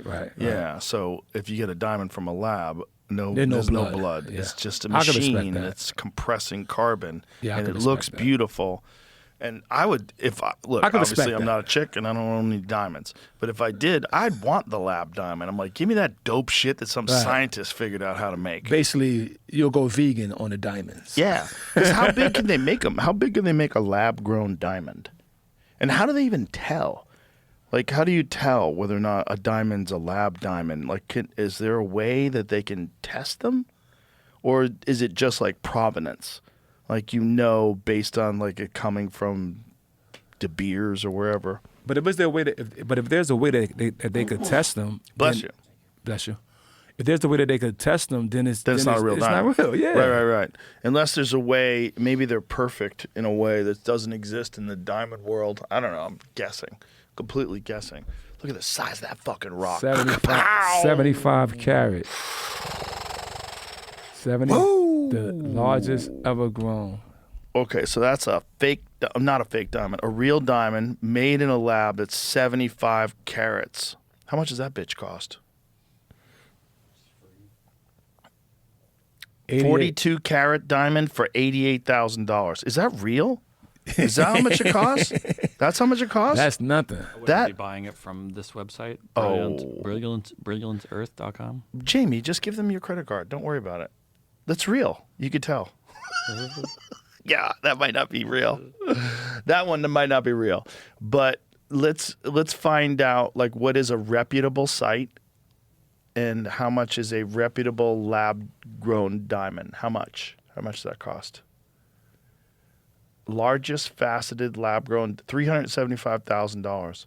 Do you know how much money that would cost if that was an actual diamond from the earth? Yeah, It'd probably be $100 million. exactly. That's crazy. That's How much would that cost? Find out how much that would cost if it was a real. I mean, is there even a real diamond that exists that's that big? Yeah, this one. But $375,000. What? What do you got? It weighed the biggest one weighed 3,100 carats Whoa. when it was found in 1905. a real one. Yeah, Whoa. and it was cut into smaller ones. Look at that, bro. Holy fuck. That's what I'm saying. It took a Imagine long time. The girl's like, I want that one. Give me that one. How old? Yo, ask my man Perplexity. How old is that diamond? Oh my God. It has to be millions and millions of years old. Let's see what does it say here? Does it say the age of it? That's nuts. 1.18 billion years old. When it reached the surface. Oh my That's what I'm God. saying. Now how you going to replicate that? You can if you think With so. a machine. You said with a machine. Yeah, it's better. So like if you buy a lab grown diamond versus a diamond that came from the earth, how can they tell the difference? Find that out. Can you discern? Put this into perplexity. How do you discern between a lab grown diamond and a diamond that came from the earth? Whether or not, how do you discern? Make a girl smell it. They get up on a tub like, She, I don't smell blood. yeah, men can't tell, but women can. Their hair in the back of their neck sticks up. Shit. I don't like it. Seems fake. It says you can't. You can't. It says you go. can't? Without specialized scanners, which almost means in Hold on. I mean, let me read that to the audience. It Visual says, appearance is the same. Lab-grown and natural diamonds have the same sparkle, hardness, and basic optical properties, so they look identical in jewelry. Naked eye tests don't work. Standard home tricks, fog test, scratch test, only distinguish diamond from non-diamond, not lab versus natural. Standard diamond testers don't help. Thermal electric testers will say diamond for both lab-grown and natural stones because their physical properties are essentially the same. In other words, you cannot reliably discern the origin of on your own just by looking at it or using a simple tester. A jeweler, how do they do it? Let's see, what does it say here? they literally, it seems like they write the word lab grown that you can see under a microscope or something. Names and inscription on many lab-grown diamonds are inscribed. Why would you inscribe it? Because you're an asshole. Okay. I don't know. Okay. Almost Inclusions would say of you would growth wanna do that features. if you make better, if you're like the best at it, if you're the Rolex of making lab-grown diamonds, so people can't copy yours, maybe. Well, no. Here goes something that's interesting. It says lab-grown HP, HT, and CVD diamonds can show characteristic of metallic inclusions and geometric patterns or growth striations that differ from most natural diamonds. But this is subtle and not always present. But there's a chance to dance, right? Yeah, there's a chance. Natural diamonds tend to have more irregular geologic-looking inclusions. Fluorescence patterns under UV, differences in how the stone fluoresces under short-wave and long-wave UV light can hint at lab-grown versus natural, but interpretation requires training and comparison. Okay, Those are hints, That's interesting. but it says hints, not guarantees, and many stones look ambiguous without proper instruments. Okay. So she got to complain at the end of the day, right? She's got to bring it to a university. Yeah. Test this. Yeah, because she has to be. If she's dissatisfied, she really has to complain. Isn't it interesting though that it's the same thing, but some women want it to be from the earth and not from a lab, even though it's the same thing. It's like if they could make you a banana and it tasted like a banana, it had all the vitamins of a banana, it looked like a banana, but it wasn't grown on a banana tree. It just came out of a banana lab. Would you be upset if somebody gave you the fake banana if it's exactly the same? That's a good question. Weird. Well. Bananas aren't. There's no status attached to a banana. It's Right, just exactly. a food that we eat. But Yeah, but what about GMO? Aren't we anti-GMO? yeah, but is it genetically modified? If it's just a replica of a banana, I mean, banana's probably a bad thing because you're putting it in your body. Right. But if it's something that is a like you faux, here's a good one. Okay. Faux fur versus a real fur. Right. Why would you complain if I came home with a faux mink? Because some women want the actual animal to die so they can wear it. I want something to suffer in the snow in a trap around its neck. I don't know. It's weird. What movie was that? The Revenant, right? Yeah. That was a good one. That was Tom Hardy, crazy. Leonardo. Yeah. It was good because it also let us I love the idea that there was a business, sadly, and motherfuckers going looking for animals to kill to bring back and make a jacket. Yeah, still is. Still is. Still is. You know, there's a company in China that makes Rolexes exact to a real Rolex, but it's not a real Rolex.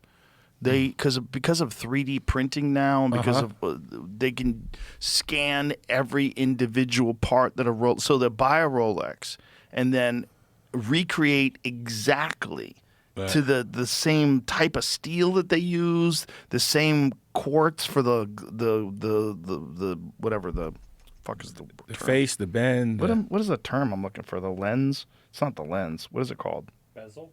No, the glass part that's in the front. God, how can Is I it forget called the that? face? No, I forget what it's called. It's one of those brain farts where my brain is like just not remembering what it means. The watch crystals, I'll say. The crystal. Yeah. That's it. Just the crystal. Jesus. But they take it and they recreate everything with the exact same materials, but it's like $500 as opposed to 11,000. Right, But right. it is exact. Like you bring it to a watch person and it'll take them hours to figure out whether or not this is an actual Rolex or not. They have to use microscopes. They have to get up in there and look at the finish and the way the hands are made. So would you? So they're would getting you, better and better and would you better wear at it? it. Would you wear it? Or Yeah, I would wear it. I mean, I wouldn't because I have a real one. But if I didn't have a real one, I would wear it. but now. You know who has a fake one? Usyk, the heavyweight champion of the world. Alexander Usyk, yeah, he wears a fake Rolex. He thinks it it's funny? hilarious. You know what? That's my big question. Like we were just talking about, the AI or talking about whatever it is. I think anything is good until the real thing shows up. I think when the real thing shows up, it's going to be real, and it's something about the real thing, whatever that is, whatever that thing is. That's just like it ain't going to never not be real. Right. You know what I mean? There's something about like a real Rolex. It comes from the company Rolex. It's been making watches for 100 years, and they figured out the technology. They figured out how to, because like a Rolex is an automatic watch, so it's moving on. Like this is an Omega, and this watch is automatic too. So this is moving on. It's working on my movement. So Right. my movement winds it. So Wow. every time I move my arm, it winds it up in the second hand. Wow. And it's incredibly precise, Right. accurate within like a couple seconds a day. Right. And somebody had to figure that out. Right. And they figured it out a long time ago. fucking time ago. Right. These guys figured out how to Right. make the perfect amount of spring tension and these little tiny gears that Right. move around in there. And how long does it last? How long will it stay charged for? Oh yeah, Where- yeah. Like I don't have too much. I do got a couple of Rolexes, but I don't. As you see, I don't. Oh really wow! shop. Well, they'll last for decades and decades. Right. I mean, you could buy. There's a place called Bob's Watches online. You could buy like a 1967 Rolex. Okay. And it still works Still working. perfectly. Okay. Yeah. Yeah, I So- mean, they last forever. And sometimes they need service, and all that means is like they need to clean them out, and maybe they replace a spring or some shit. Right. But then it's back to work. I seen one in well, for the ones that's making in China, you know what I mean? That's, and the They guys, call them super clones. yeah, the super cloners, and you can't afford a real one, and you want to be cool with a fake Baller on one. a budget. Let's Baller on a go. budget. We're not knocking that. But I saw one that my wife wanted. She didn't get it. I told her to get it, but she thought she'll get it somewhere else. In Brussels, right? They had, have you ever seen an orange Rolex? No. Exactly, bro. They had it on display for sale. And she never seen it either. I'm not into watches, but she's kind of getting there into it. So and we was kind of moving fast and shit. And she was like, she saw it and she wanted it. I said, well, go ahead and get it. I'll wait. She said, no, we can move. I'll get it somewhere else. You can't get it nowhere else. You only could get it from that one location in Brussels. Oh, so Rolex makes it specifically just for them? Yeah. For that? Well, there's some companies that customize watches that you could buy where they take a regular Rolex and they customize it. And the problem with that is, even though it's expensive, it's not worth as much to some people because they've altered it. Right. This is not altered, though. Oh, it comes only from Rolex. Only from Rolex. And but they only sell they it. only sell it there. Oh, wow. You know what I mean? Take it. See if you can. You might see if you can find that one. People love exclusivity. Hall of Time in Brussels. Rolex Explorer 2, the primary model, featuring a single bright orange 24-hour hand. Often found at authorized dealers like Hall of Time in Brussels. Wow, interesting. So I got to take her all the way back to Brussels to get it. Ooh. Oh, it's so pretty, though. I don't know which one would. I bet you could I buy think it it's- online. Could you buy it online? You probably have to pay a premium. Look at that, 11,000. You could buy it online. 210,000. Yeah, that seems more like it right there. Christ. Yeah. 210. Maybe I won't be going back to Brussels. Jeez. It's just crazy how much cheaper those super clones are that look exactly the same. I bet you after this podcast, a super clone are going to say, he going to make those now. See if you can find one of super those clone. super clone sites from China. Because what they're doing is just taking advantage of the fact that like everybody wants these status symbols, and that's what a lot of it is. It's like so here it is. What is this company called? Superluxuryreps.com. Let's go with scroll up a little bit, please. Right there, the Daytona. That's the classic. Black dial Daytona. That's ooh, look at that blue one right there to the right. The one, yeah. Look at that motherfucker. Click on that. $1,600 bucks. About right. Yeah. Boy, that would be so much more money. Look how pretty that is. That looks perfect. So no one would ever know. So Well, for that's- $1,600 bucks, no one is ever gonna fucking know. There's a pretty good chance that's a picture of a real one too. Good. Oh, Good point. Good point. Damn, Jamie's thinking levels ahead. I like that. I like that. That's true. They might be fucking with Yeah, you. when you get it home, it ain't like it was in the picture. The Damn. Whopper is not the size it is That on looks the so commercial. good though. It's that sticker. Okay, so super luxury reps. Let's put this into a search. Super luxury reps reviews. See, how good That are the one was watches crazy. from Hold on, super luxury that's reps? a fake one? That's crazy. Yeah, right look there. at that. That one's crazy. Super clone date just 36 millimeter floral dial, Oh, look, $1,000. Trustpilot. It's all good. It's fine. Oh, Trustpilot. That's a good guy. That's right? crazy. They just stuck that on there. They stuck that. I mean, come on, this is in China. WhatsApp us. Yeah, this is in China. Video proof. You Okay. always need video proof on every website. Show me video proof. Oh, how about, okay, go to Richard Mille, because those watches are like $1 million Here's bucks. video proof of one right here. Oh, video proof. Show me the video Someone's proof. opening it on a vertical screen. Oh, so they're getting very close to it. Oh, yeah, I guess maybe they're trying to show the microscope. Of Yeah, so the you're action. seeing all the action and all the movement. So Richard Mille watch, click on those, please, because that's like $1 million watch. Those watches are insanely Not expensive. from here. How much do they cost? 1,600 or so. Holy $1,400 crap. bucks. Yeah. So $1,400 or $1 million. $500,000. Right. Learn where to shop. You know what I just learned from watching that thing though? what? The other one you had with the moving gears, it reminded me of the quantum computer. Oh, okay. Right. Yeah. It's something my brain is bugged out, but Those things are weird. but I saw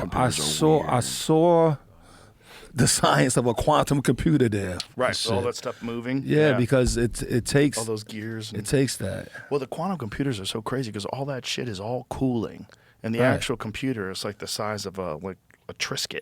Right. You think about the human heart, right? It's doing a lot of fucking work. Oh yeah, You know what I mean? It's doing yeah. and it's Do you know it's not really a pump? that's what they saying now. Yeah, it's like a cycle. It's like Yeah, it's a cycling vortex. everything. A vortex. Yeah. But I used to think it was a pump. But it makes sense, right? The quantum computer, the brain, all these things is more. It's almost like our biology is teaching. Science is now catching up to the science of our biology, and now finding a way to mechanically emulate our biology. Yeah. So what superluxuryreps.com is? They sell, Perplexity says they sell super clone luxury watches, emphasizing that their pieces mirror the design, weight, and performance of genuine models.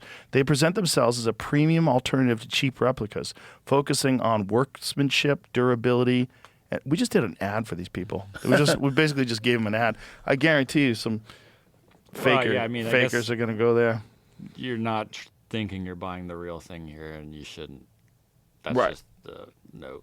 But the thing is, it's like it mirrors the performance. It looks exactly the same. That's my point. Is like, why does a Rolex cost that much money then? If they can make it for $1,400, why is it like? How much does a Daytona cost if you bought it retail? Like, what is a Rolex? Let's take a guess. I gotta imagine it's 15,000. I gotta imagine it's at least 10 times more. Like, what does a Rolex Daytona cost? So you're saying that the material is all the the same, same. but yeah. they're stealing the idea. Yes, they're stealing everything. They're So- stealing the design, the paying, idea. So when you're paying the $15,000, you're paying for the idea, the design, and everything, not just the material. So 30 grand. So it's more than 10. Look at that. Yeah. So that black one, the black-faced one, is exactly like the one that they had there. Yeah. White. That's pretty. But you could sell that, though. The thing is that comes with paperwork, and you could sell it probably for even more than 30 afterwards. That's the difference. That's the difference, right? Yeah. It can appreciate and not Yes, depreciate. and it has serial numbers and paperwork and all that. It's an actual investment. I want to take a moment to, once again, this is the RZA on the Joe Rogan Experience. You like when I do this? Yes, please. Okay, thanks. This is the RZA on the Joe Rogan Experience. I have a new film coming out May 1st in theaters. It's called One Spoon of Chocolate. Quentin Tarantino presents The RZA's One Spoon of Chocolate in theaters everywhere May 1st. It follows the story of an ex-military convict trying to find a better way in life, ends up in a small town, and shit goes bananas. Chaos ensues. Dun, dun, dun. Action-packed, Action-packed. bone-shattering. And available in streaming in maybe a month or so. Yeah, maybe a month or so, maybe 45 But go see it in the movie days. Go theaters. see it in the movie theaters. And you know what? Go to the theaters, yo. You know how come? Because, tell me if you agree with this. I don't care where you get popcorn from anywhere else. I like Disneyland. I like the amusement parks. But no popcorn touches movie theater popcorn. They know what they're doing. They got something going on there. But whatever that butter is, what is that shit? That stuff, when you go to the machine, you press the button? Oh, I don't know what that what's is. in there? I think it's vegan. It can't be good for you. It can't be good. It can't be good for you. Well, right? at the Alamo Draft House, they use real butter. Oh, they use real butter. yeah. at the Alamo Draft House. You ever been to Sinopolis? Yes. Yes. Sinopolis is awesome. That's the joint, right? Oh, they have everything there. Is that a All date kinds of night? food. Yeah, man. Beautiful seats. You like lean back. Yeah. And they have waiters and waitresses. Did you and the wife like going to see movies? Oh, yeah. Yeah. What's your favorite theater? I love Sinopolis. That's That's my the- favorite. yeah. That's the place because the seats are the best. They recline. They're perfect. Yeah, They, the space they always is they know good. what they're doing. Plus, it costs a little bit more to go there, so like no one's on their phone making Right. noises. People aren't talking. You know what I mean? I agree. It's a Now the premium crazy thing I will experience. say though, Sinopolis is my favorite theater as well for date night with my wife, but I strongly believe, that's from my experience, that it was the Alamo Draft House that pioneered that whole concept. Oh of, yeah, of food. Yeah, bro. Yeah. I remember coming out here. I don't know. It might have been 2004 or something. Like it was just one Alamo Draft House. I think you guys had it on On 6th Street. 6th Street. Exactly. That's my building now. That's your building now, That's bro? the mothership. Yeah, I bought that place. That's the Ritz. bro. That's my school, bro. Yeah, that's the Ritz. I'm saying that's why I used to come down to the QT. I mean, that's my film college. Yeah. I went there. I've seen so many movies there. I'm talking about 6 movies in one day. Tarantino screened Death Proof there. Yeah. Yeah, they had so many movies out of that place. That place was everything, man. It used to be a rock and roll club.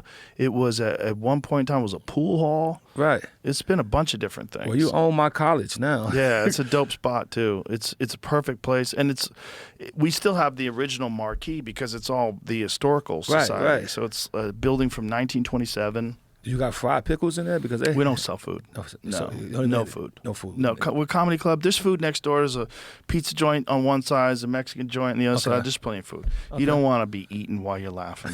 Just, we have one thing. We sell jokes. Nice. Jokes and drinks. That's it. I gotta pop in and who's your next guest or Oh, I do shows there every Tuesday and Wednesday, and every weekend we have national headliners that are there. I don't even know who's there this weekend.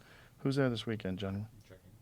But it's it's set up with 2 rooms, just like the Alamo was. There was 2 theaters there, yep. so we have 2 rooms. We have a Okay. small room that seats like 110 people. Nice. And then the big room that's like 250 people. nice. And it's set up perfect. We had it all like the ceilings lowered and everything tightened up and The set up. mothership. Comedy Mothership. Rich Voss will be there. Rich Voss, Oh, my wow. boy Rich. He's awesome. The RZA. I'm glad we did it this time without Donnell. Sorry, Exactly. Donnell. I love you to death, but it was better without you. Better without you. And I'm sorry. I'm sorry. Indian gave you. Yeah, I got something coming to you, kid. A spoonful of chocolate out everywhere. Everywhere, May 1st. May 1st. All movie theaters. See it in the movie theater first. That's definitely where you want to see it. You want to have that experience with a bunch of other people. Indeed. And thank you, brother. It was always good to see you. And Wu-Tang forever. Wu-Tang forever. Rock and Roll Hall of Fame. Bong bong, here we come. Here we go. All right. Bye, everybody.